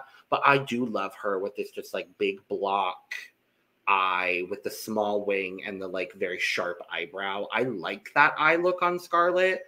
I wish she would do that more often. Mm-hmm. But it is what it is when it comes to that. I think the sleeves here are gorgeous. It fits her like a glove. It's not even really a critique, but this as well for me was very on the nose. And so it felt just a slight tad generic for me. But I think it's very, very well executed, for sure. So, guys. I do agree with you being on the nose. I just think the moon on the top takes it a little bit out of that. But, like, for me, but I still, like, if it didn't have that, I would have it in the same placement as Hannah Conda in terms of it being on the nose, but this being better executed. Sorry to do that. I just realized I never talked about the outfit. So I'm going to give it an 88. I gave it a 92, and Lana gave it a full cup. I gave her a 94. And last up, her drags to riches. And might I remind everyone, she made this. She made this. She made this in the workroom of Drag Race. Mm-hmm. Like, that's insane. This is insanity. Like, the fact that she made this, the fact that it's this perfect, like, I do think that I like that she's kind of having this like trend of just crowns, and I kind of love that. But I love this dress. I think that the poof sleeves are beautiful. Is it very on the nose? Yes, but really nobody else went on the nose for Princess. but also like, so she's technically the only one to really fulfill that, but because it also went with kind of her story line that she already had going on. Like, so I would say this is kind of what Hannah was trying to go for. Like, everything Scarlet did today was kind of what Hannah was trying to go for in terms of like a storyline with a princess, but just better with the details. Editing was a little bit more on point. You know what I'm trying to say. I'm losing sense in words at this point. Yeah. No, I agree with you. Like, it is on the nose, but it's so well constructed. Like, it is hard to believe that she made this in the workroom just because it looks so good. It looks straight up like Cinderella. Yeah. My only thing, other than like being, I wanted to see more of a unique perspective with this, but my only other critique, and it was kind of big because it was bothering me, was just the shape of the bottom part. It was like sticking out in certain areas. It was not smooth all the way around. Like there was one side where it was just like jetting out, and it was very distracting when she spun around, and that really detracted from the look for me. But overall, like, this was clearly my second favorite of the design looks. I noticed that exact same thing as well, David. For me, it didn't fully detract from it. I think this might have been my second favorite of the design as well. If not, it actually might have. No, it's not my favorite. It is my second favorite because I just thought of who my favorite was. Mm-hmm. The fact that she made this in the workroom, that alone is absolutely incredible. It fits her like a glove. The one part was that when she was spinning, you just noticed the parts popping out. But overall, hey, I'm not mad at this at all. So, scores. I'm going to give this a 98. I gave it an 81. Lana gave it a 95. And I also gave it a 95.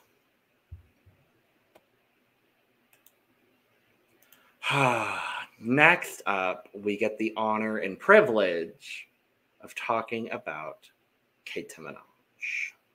Come on, Keta Minaj.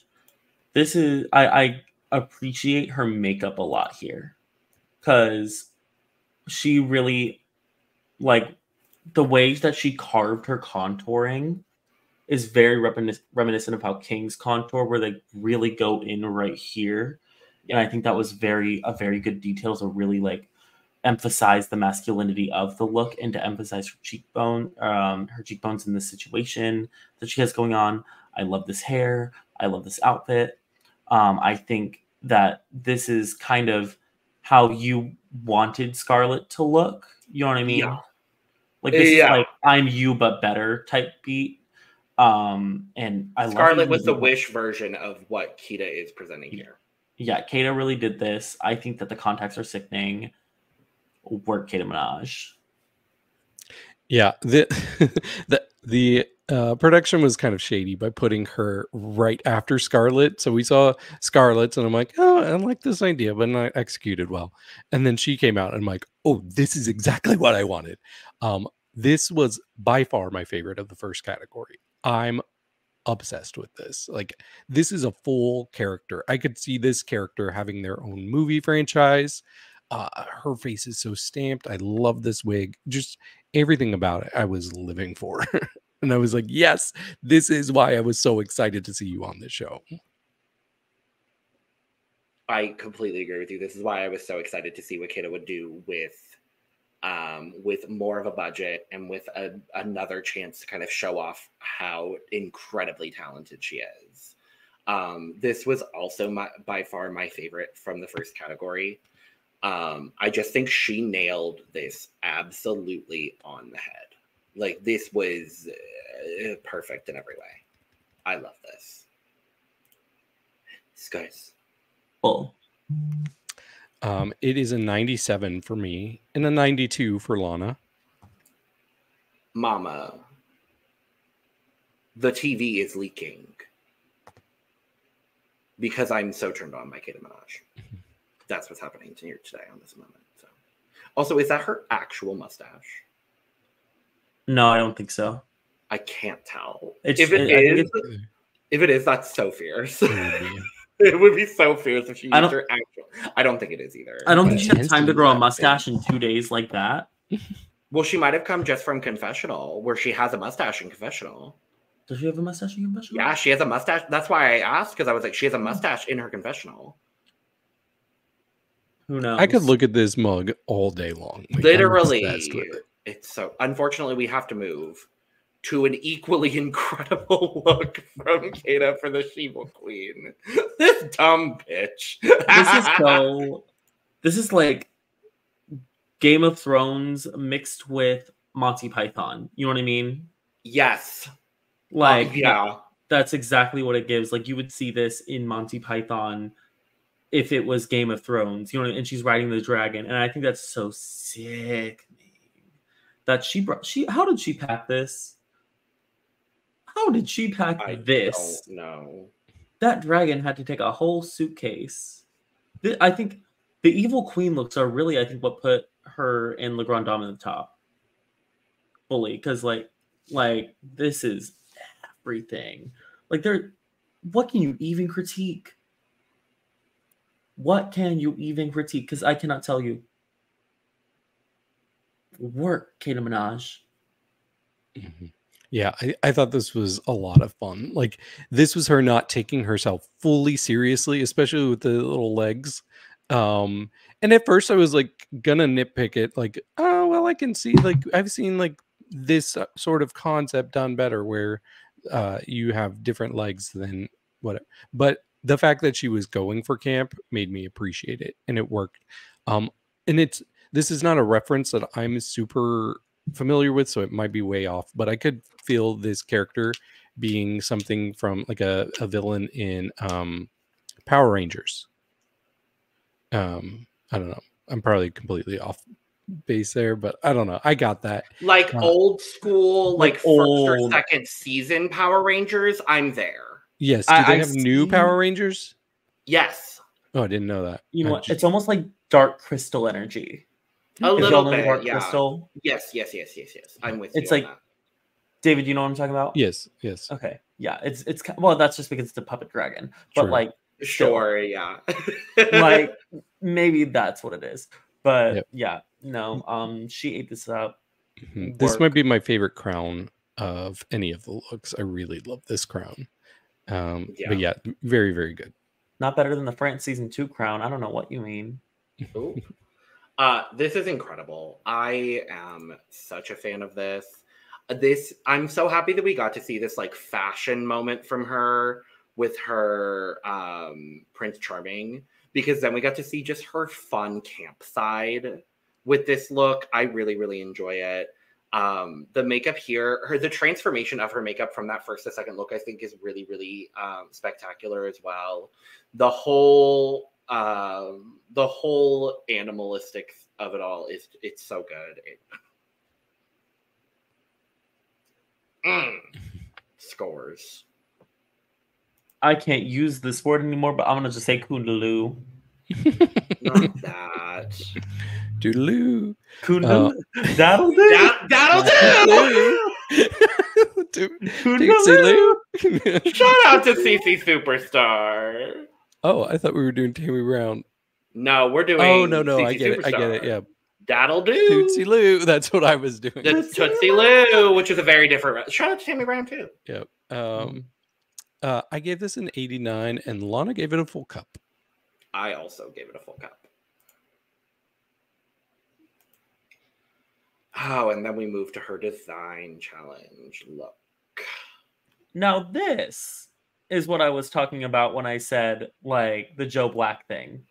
Because in this look specifically, not Keta ever, but like I think it's the black hair with the gray wig, and like they have a very similar face shape. So I was like, wow, like, and I think it's also the dark eye. I was like, she kind of looks like Joe Black, and I think it's also like with the fact that she's on the UK stage as well.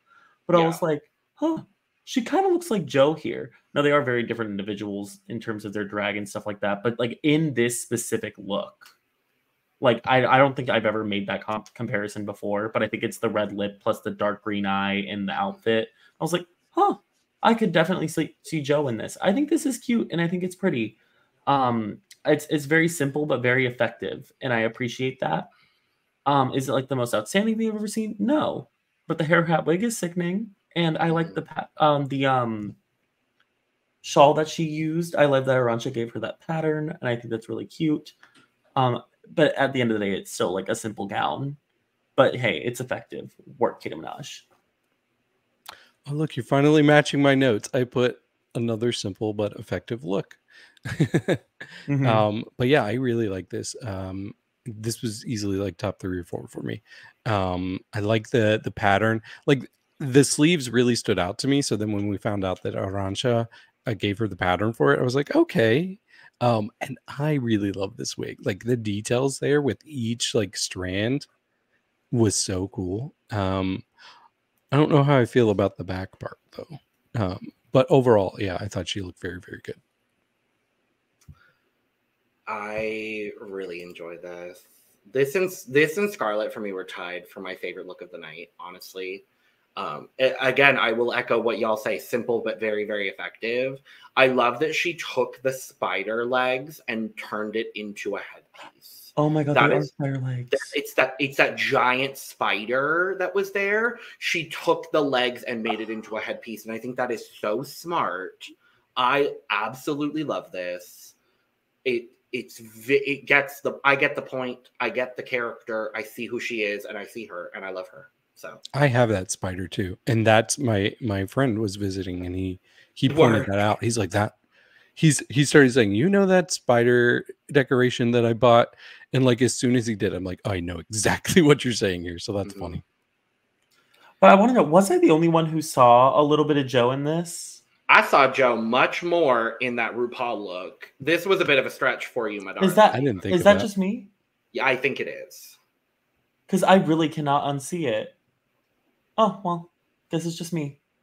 But yeah. that's not even me like comparing them. Like I guess it kind of is, but it's like in this specific look, not in reference to their drag. She does, but they're on the same drag planet.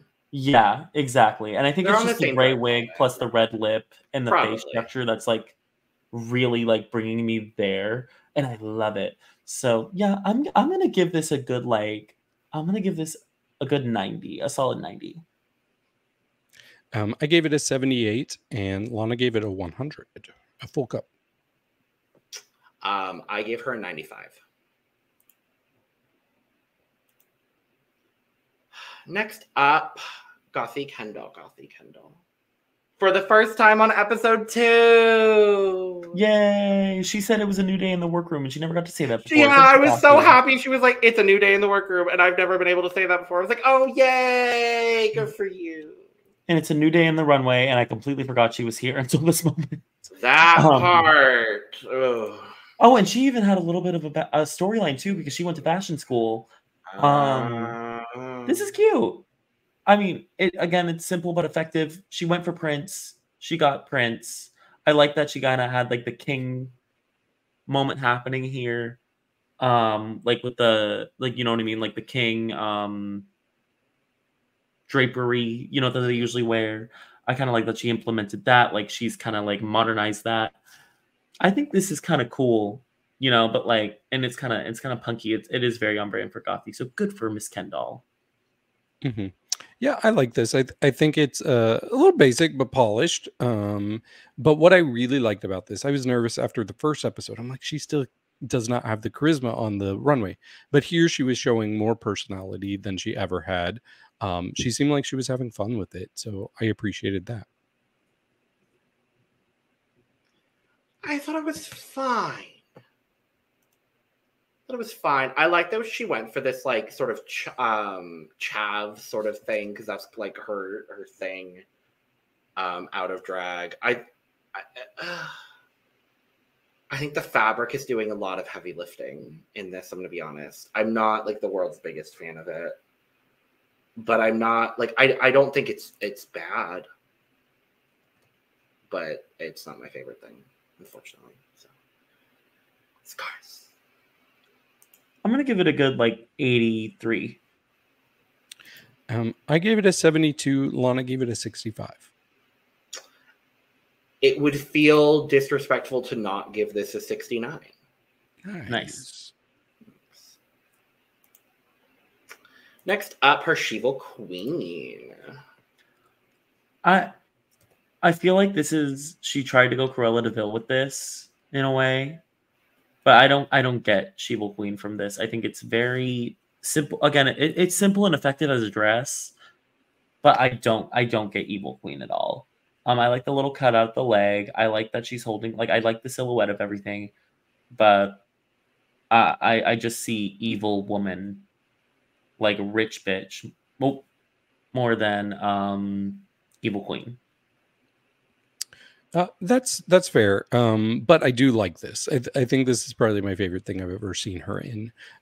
Because I just get like pure sexiness from this. And I do get evil woman. I probably would have to be told that it's an evil queen.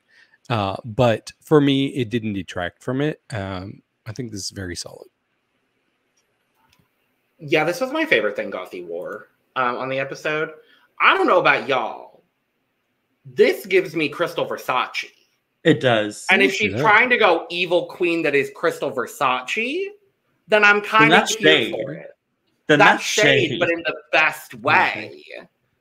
I like it for that. I'm gonna run with that story. I actually really like it. I think it's a very simple but effective gown. I love the hip cutout.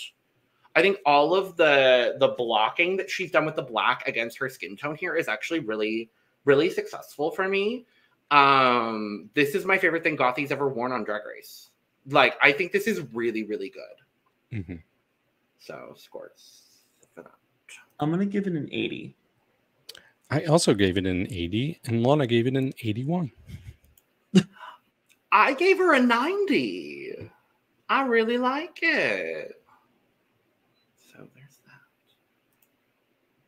And last up, her design challenge. Adequate dress made of materials that is on her body. I like it. Not Logan leaving her when I say I like it. I think this is cute. I like the I mean, also it's pastel Rainbow Girl. I'm gonna like it, but like I love the wig. I think I'm not mad at the not mad at the dress. I remember I was at the gym when I was watching this, so I was kind of distracted, so I don't really remember the full details of what the bottom of everything looks like. But at the end of the day, it's a dress, and it's pink. And when it's pink and pastel, Dawn Stone is going to enjoy it. So, like, yeah. Yeah, it's definitely not bad. If she was going for a theme with her looks, I think the commonality is simple. She didn't go extreme with any of her looks, which is fine because she looked pretty good in all of them. I do think that the simplicity here did make this be my least favorite of the design looks, but I do really like the wig. I think that's a super cool wig. This is an adequate dress made of materials that is on her body. Fashion? No. Couture? No. Barely hanging on by probably some hot glue? Yeah. Scores. I'm going to give it an 85. I gave it a 67. Lana gave it a 75. I gave her a 70. Okay. It's adequate. That's way higher than I thought you were going to give her based on this is an adequate dress made of materials that is on her body.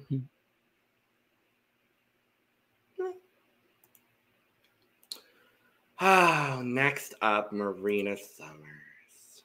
I don't know what they were talking about when they said they didn't get Prince here. Like, girl, do y'all see this? This is every... No, like, they were like, Prince, I didn't get that.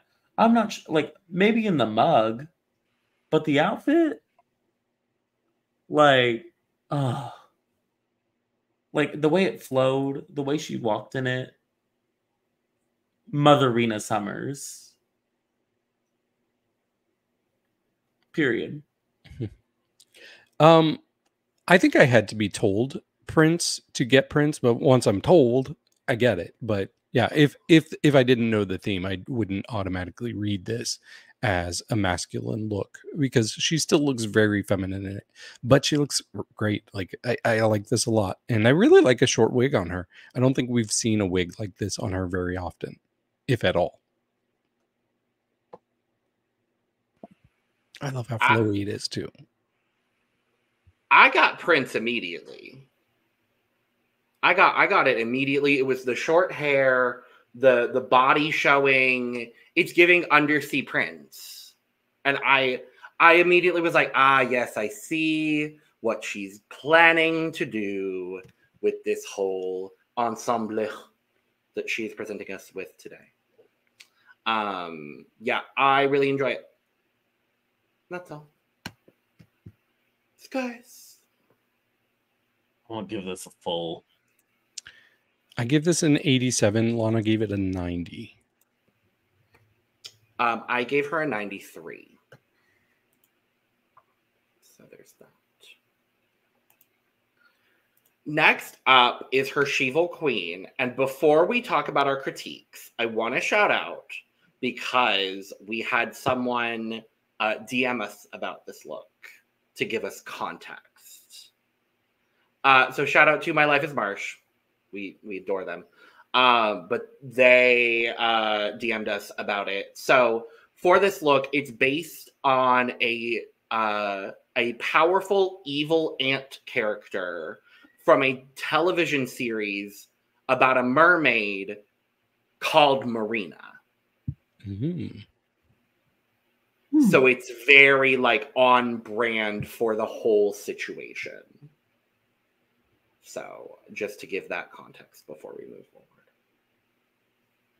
Okay, yeah. Well, I know she said she was basing off an evil creature. I saw people saying, was the name Dugong?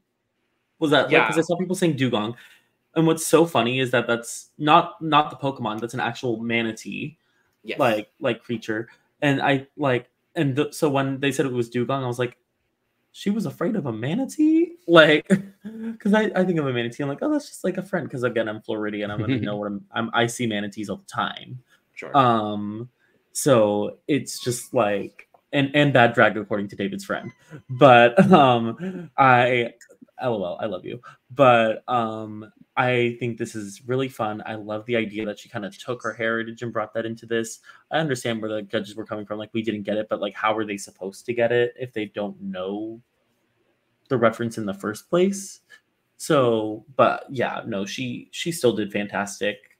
And good job, Marina Summers. Mm-hmm. Yeah, this is done very well. I will say it's my least favorite of her three looks. And I did not get Evil Queen from it. Like, I get the story, I like after hearing it, but it just did not read that way walking down the runway. My biggest issue though is that it just looks a little costumey because you see the clear line around her face of where the costume ends, and you could see like the flap opening at parts. So I wish she had done something just to kind of blend it into her face a bit more, even if she like added scales to her forehead and cheeks, just something that just made it look like it was actually part of her and that she's not just wearing it. So that was my only issue here. I definitely understand that for sure. I think I agree to an extent. However, it's the middle look in a ball. So I'm going to be a little bit more lenient in that regard. I get what you're saying for sure. I definitely noticed that as well, and I wish it was a bit of an more immersive sort of facial look. Immersive. See. Submersive. Submarine. Boom. Submarina Summers. Submarina. Circling back to Submarina Summers. But I thought this was pretty good. It was so different from everything else that it really stood out in a nice way for me. It was my least favorite of the three things she wore in this ball, but that's not even really saying anything given the score I'm going to give her. So, like, Scars. 95. I gave it a 77. Lana gave it a 95. I gave it an 88.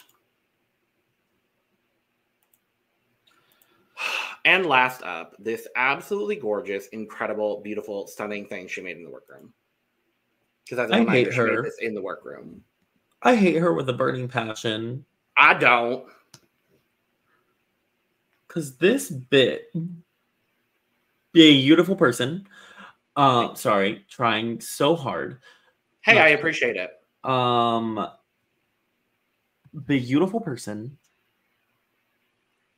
who made this gown really said, "This is my first dress. There are words that I want to use that I cannot get used because we deserve to be monetized. We deserve beep, beep, beep, beep, beep. And another thing, this beep, beep, beep woman. I'm going to use the trap door. That. It's it's like Abby Lee Miller backing out of that. You know the Abby Lee Miller meme where we're backing out? Oh my god, thank you for reminding me of that. That just made my day.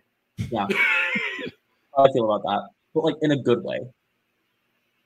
Like it's a Alexis Mateo kiddie pool silhouette, which I will always love. That's just like a trumpet skirt. But like it's Alexis Mateo kiddie pool silhouette in my mind. This hair, it's so pageant. It's so I would have just appreciated a small necklace, but that's all. Yeah, I thought this was incredible. I cannot believe she made this. It's this was by far my favorite of the made looks. Yeah, just the whole shape of it is incredible. I want to know how she did this. If she can't sew, how'd you do this? Did somebody help her? Did somebody teach her how to sew? Or is this like glued together? I'm gonna assume it's glued together, and there's probably some like she's pretty good with draping. Mm-hmm. See, I don't think she said she couldn't sew. I think she said that she doesn't have too much experience sewing.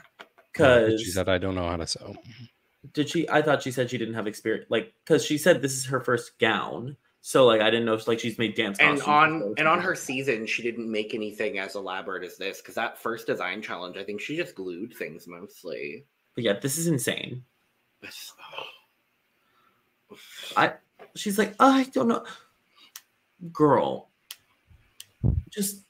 I'm just gonna this isn't mug there, but just a good like Ew. You know what I mean? It's gay shock. I hurt my hand. Oh no. I was doing that so much. And I hit my phone, which was right in front of my computer.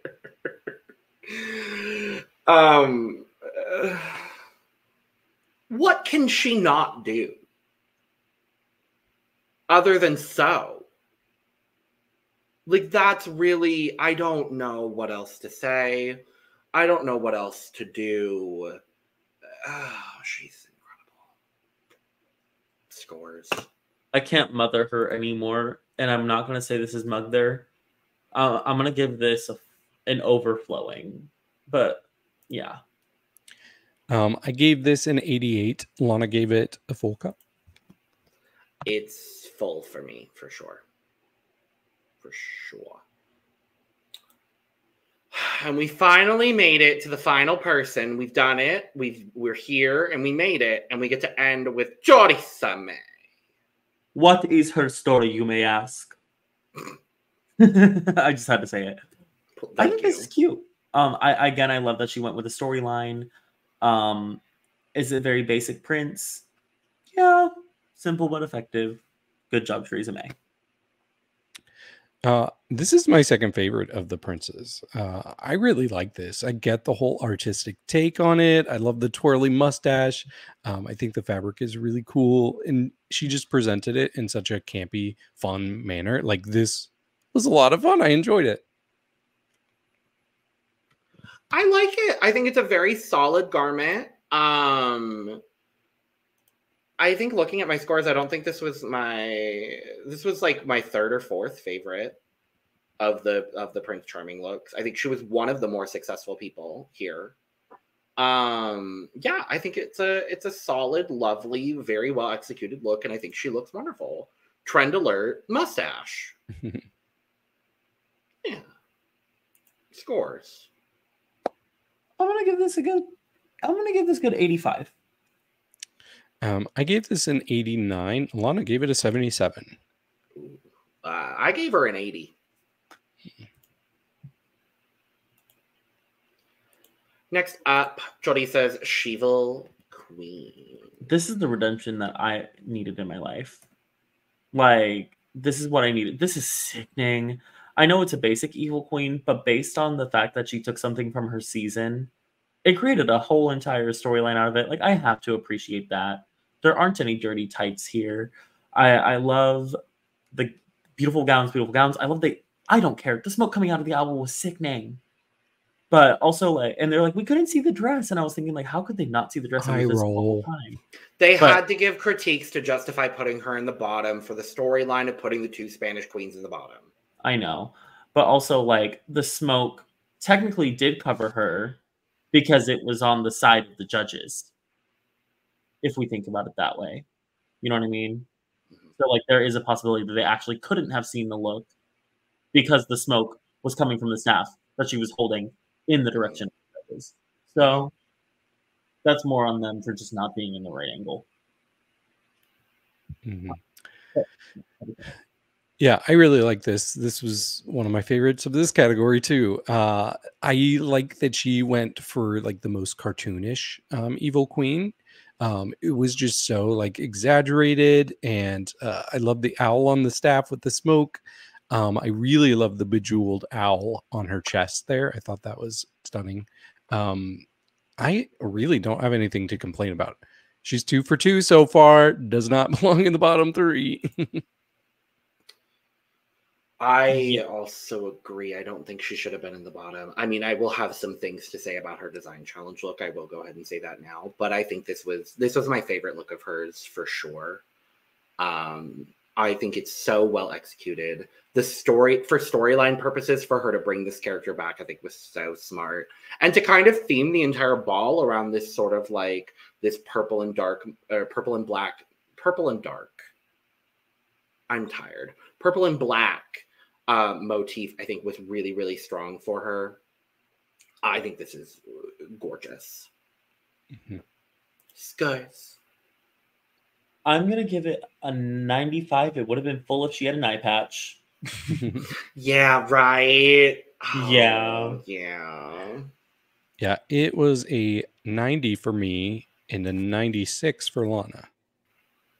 I am very happy that we are all above 90. I gave her a 91. Nice. Yeah.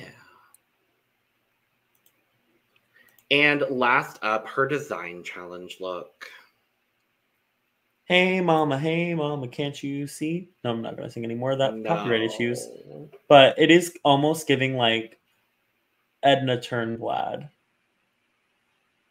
You know, just a tiny, tiny little bit. And it's mainly the hair, but also like the way the outfit is constructed. Like, is it a nice outfit? Yes. Is it kind of matronly? Also, yes. You know, I think just a lot of the choices just that she made just really aged her. But also the design is a good design. Like it's constructed pretty decently. So how was she in the bottom for this? Is something I will never understand. But yeah, good job, Choriza. We're proud of you here at the Cut Podcast. Mm-hmm. Yeah, I like this. I think this was solidly in the middle for the design looks. I like the fabric. They were talking about how they hated this fabric, like that the skirt and the sleeves are made out of. I think it's really pretty actually. And this was another one that I actually saw the rags to riches from. So I thought she met the criteria. Yeah, there's some simplicity to it, but it is well executed.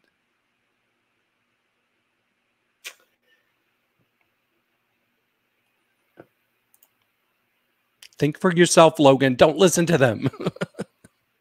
I am. And I think this was my least favorite of the design challenge looks. I don't understand. I just... And I thought that when she walked out. Okay, let me explain. The fabric is not doing any help to her. And my critique is not with the fabric. My critique is with it looks unfinished.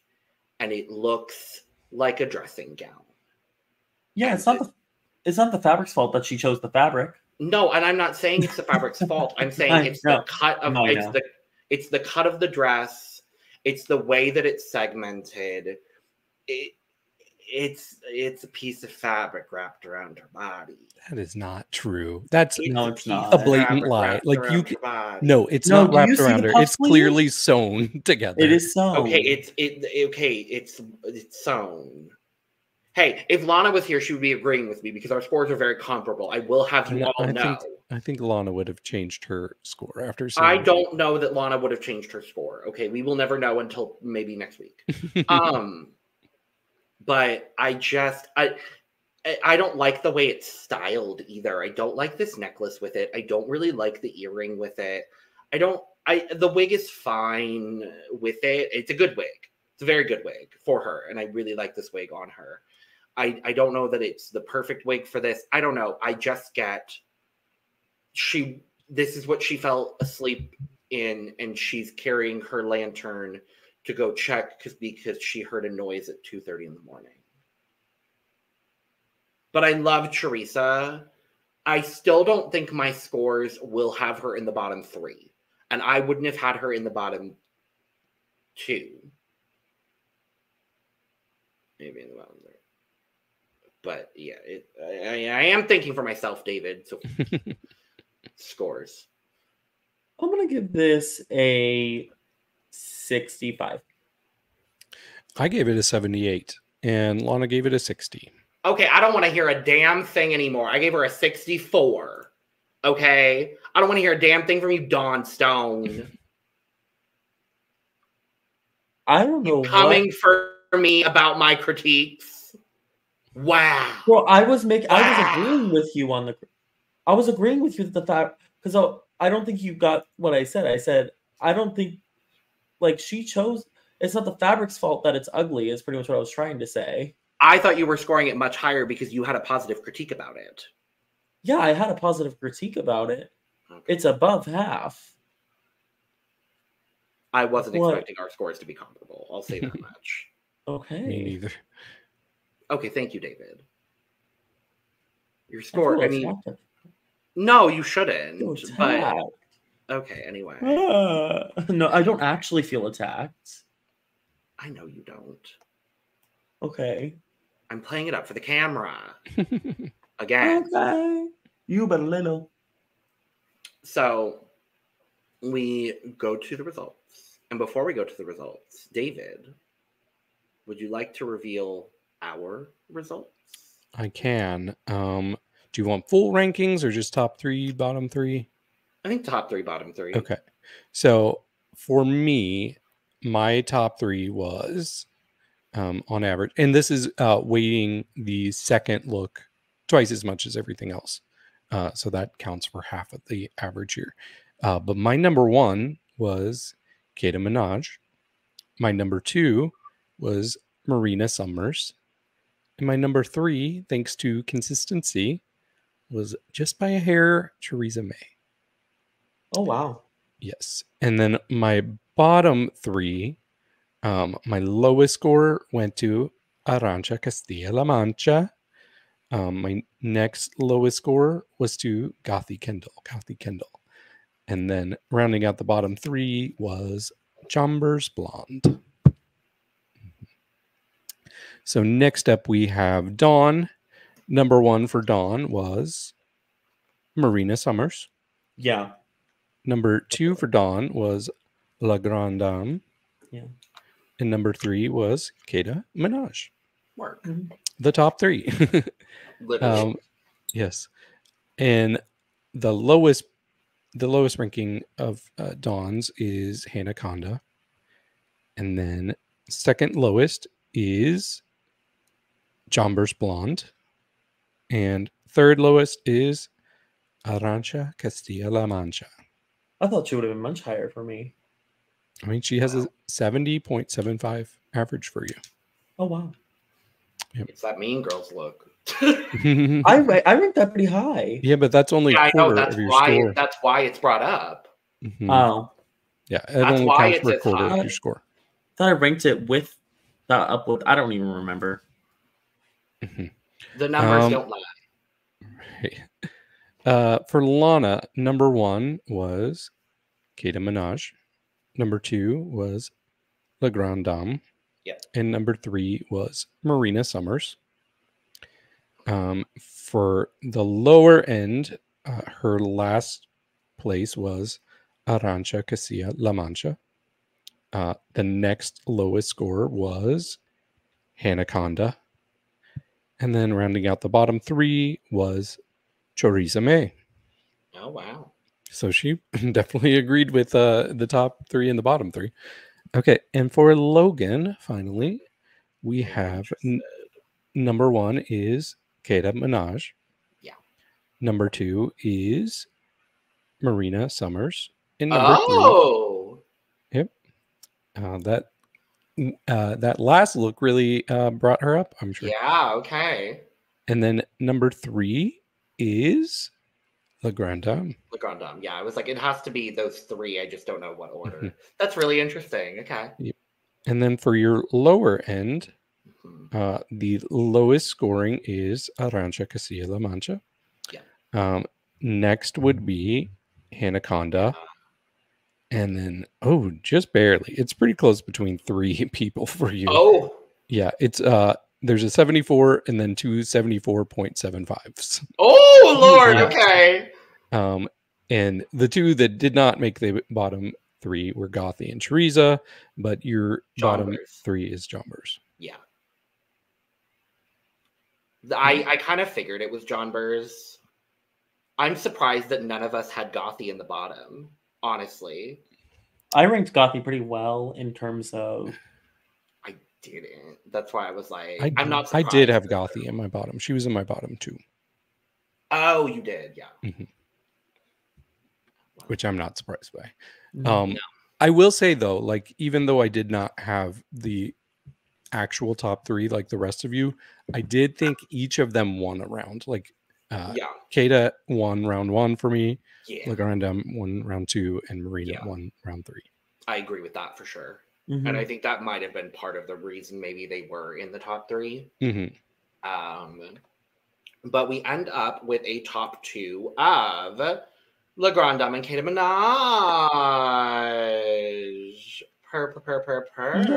Yeah. My 3 faves have been the winners. Literally. Wait, hold on. Deserve.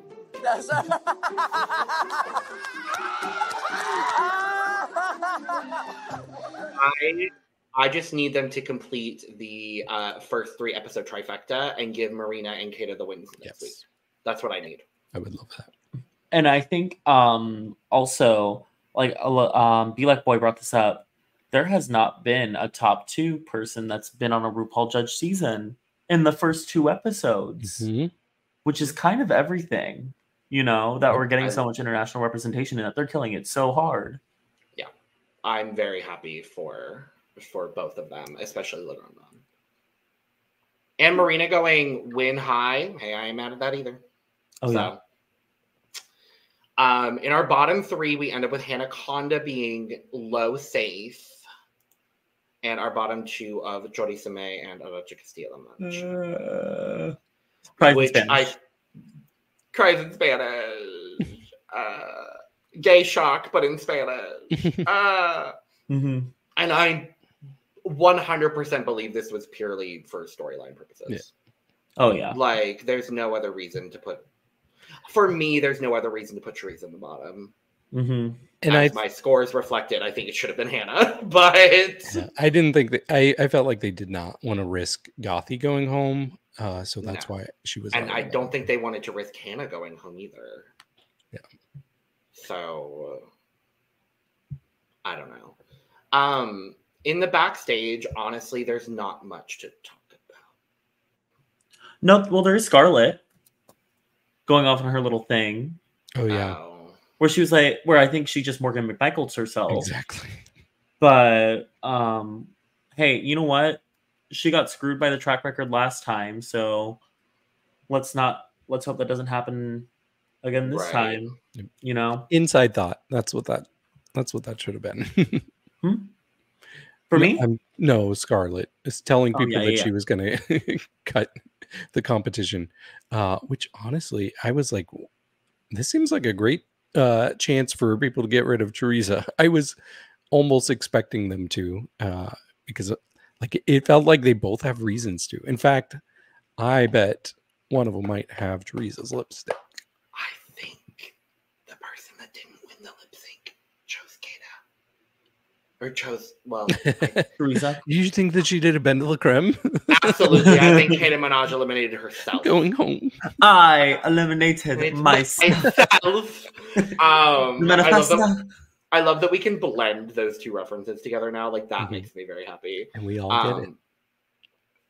Don't do Lana like that. I'm just saying we all get it. I don't feel that's rude guilty. And disrespectful. No, I'm just saying I don't feel guilty about like. I also don't feel guilty. I also don't feel guilty. So we go back to the main stage and we have Grande Dame and Keta Minaj. And I was like, this better be a good lip sync song. I was like, it better be such a good song. And when I tell you, the moment that Cascada popped up on my screen, I was like, yes! Bitch. Because every time we try and copyright and copyright and more copyright. I'm just gonna take a moment. Please do. I'm just gonna take a moment to say, have it. I love that they are doing early 2000s Euro pop. I love that they're doing early 2000s Euro pop for the versus the world 2 times in a row for UK versus the world. It makes my little gay heart happy. On episode, no, not on. No, they did it on 3 last time. Oh yeah, because episode 2 was that remix of Supermodel. But no, like they. When I heard this song just start playing, which is so crazy because I was literally listening to it 2 days ago, the day before this came out, and I was like, I need to perform this soon. I should perform this. Wow. And then literally the next day, and I was like, well, can't do it now. That'll make me look like Drag Race made me do this when that was not the plan. But well, what can you do? But anyways, I don't care because Grande Dame absolutely destroyed this and gave exactly what we needed for this song, which is camp and stupidity. Technically, Keta did a better job in terms of lip syncing and like in terms of turning it, but this song did not need tricks. This song needed humor, and I lived. Yeah, this is my favorite lip sync of the year so far because I really like both of them in this. They both took very different approaches to it. I just was cracking up with Grande Dame.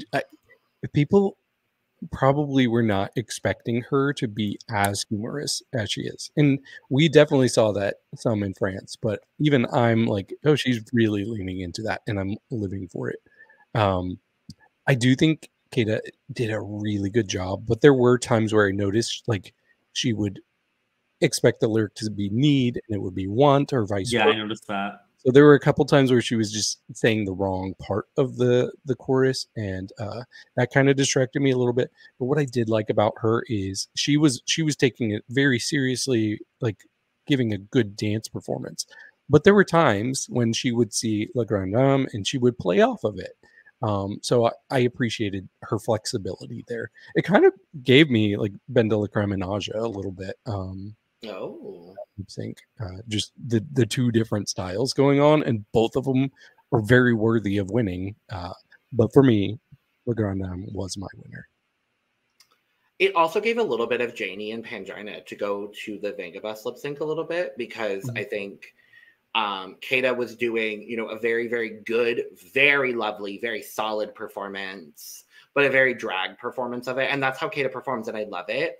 And Grande Dame was leaning into the stupid. And I, knowing that from her season, I was like, I hope that she goes stupid with the lip sync. And then having her, her walking to the back of the stage on beat, and now having that become like a signature dance move of hers, I'm really enjoying because she just has such a signature walk. And when she does it in a lip sync, it's so perfectly timed. I love it. Yeah. It was interesting because these were two queens going into this that had never won a lip sync on Drag Race before. So you knew one was going to finally get their win. And that's not correct. Is it not correct? No, Grande Dame won one lip sync on her she season. did? Yes, she won the lip sync against Lolita Banana. I forgot about that one. Yeah. You always forget that the final four of France season 1 was a lip sync tournament. It's weird. That doesn't happen very often. Well, they needed a way to rig it so they could send Lolita home because Lolita was the best lip singer on that season, and they didn't want her in the top 3. But it's okay. She's hosting her whole own damn franchise now. True. So, well, Keta Minaj still has not won a lip sync. Hey, we can get her on all hosts one day. Anyway, what was I gonna say? You know what? Grande Dame did what Jimbo could never do. Walk straight? No, I'm just talking about like in terms of like serving humor in a lip sync outside of Baloney Ghost, but also like just the weird comparisons of these two seasons. You know what I mean? Of like having like a really, really strong lip sync talent show performance from an Asian queen, which then ends up in the top because it's iconic. And then a comedy performance that is way out of left field from a person who's Canada has a French-speaking place, so I'm counting that as close enough. And then having them lip sync against each other, you know what I mean? And then having I love you just referring to Quebec as a French-speaking place. Like, I love how just dismissive of Quebec that is. Well, I meant. I know what you meant, but the words that came out of your mouth felt so. I love it though. I'm not trying to shade you. I think that's really funny. Girl, it's 11:18 p.m. I've been up since 6:30 a.m. and I have been sitting at my computer all day. Okay. And they both lip sync against a Drag Race Holland queen in the second episode. Exactly. Yes. So it's just like I need Marina and Keta to be the winners next week. Yeah. We need it. This is a necessity. But actually, no, I need the chain broken because I don't want them to be the next 3 people eliminated. So that's fine. But yes, in this, for sure, Grande Dame was the winner. Deserved. Very. And then she reveals her lipstick.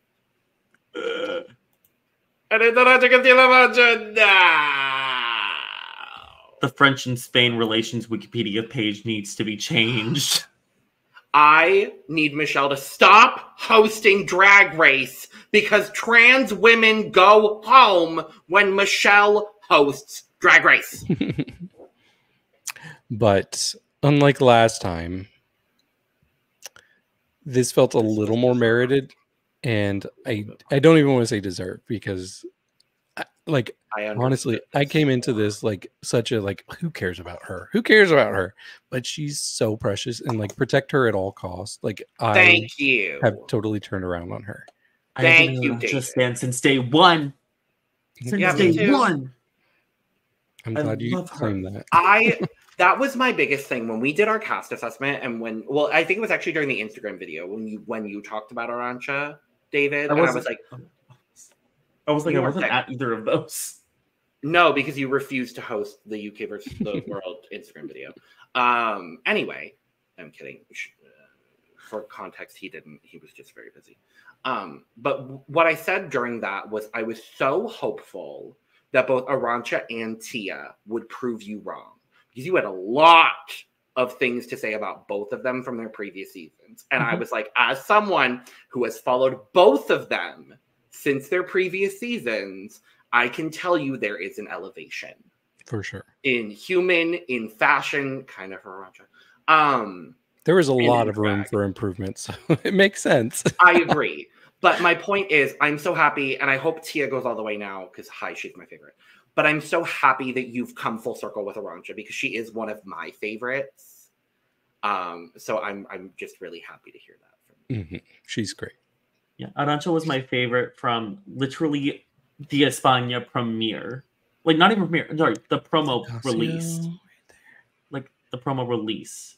And I was like, she's my favorite. I love her. She's everything that I love about drag queens, period. And then to hear you read her and to hear that you thought that she was ugly and that you were stupid. No, I'm kidding. I'm kidding. Sorry, I'm so tired. Yeah. Arantxa Castilla-La, icon. Oh, can't do that. I made a gesture. Oh. Anyway. That they were with this finger and this finger. I know.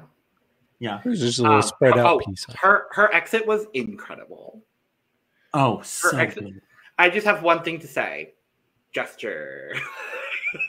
I love her. We love you, Arantxa. And one last time, can we all just do it together?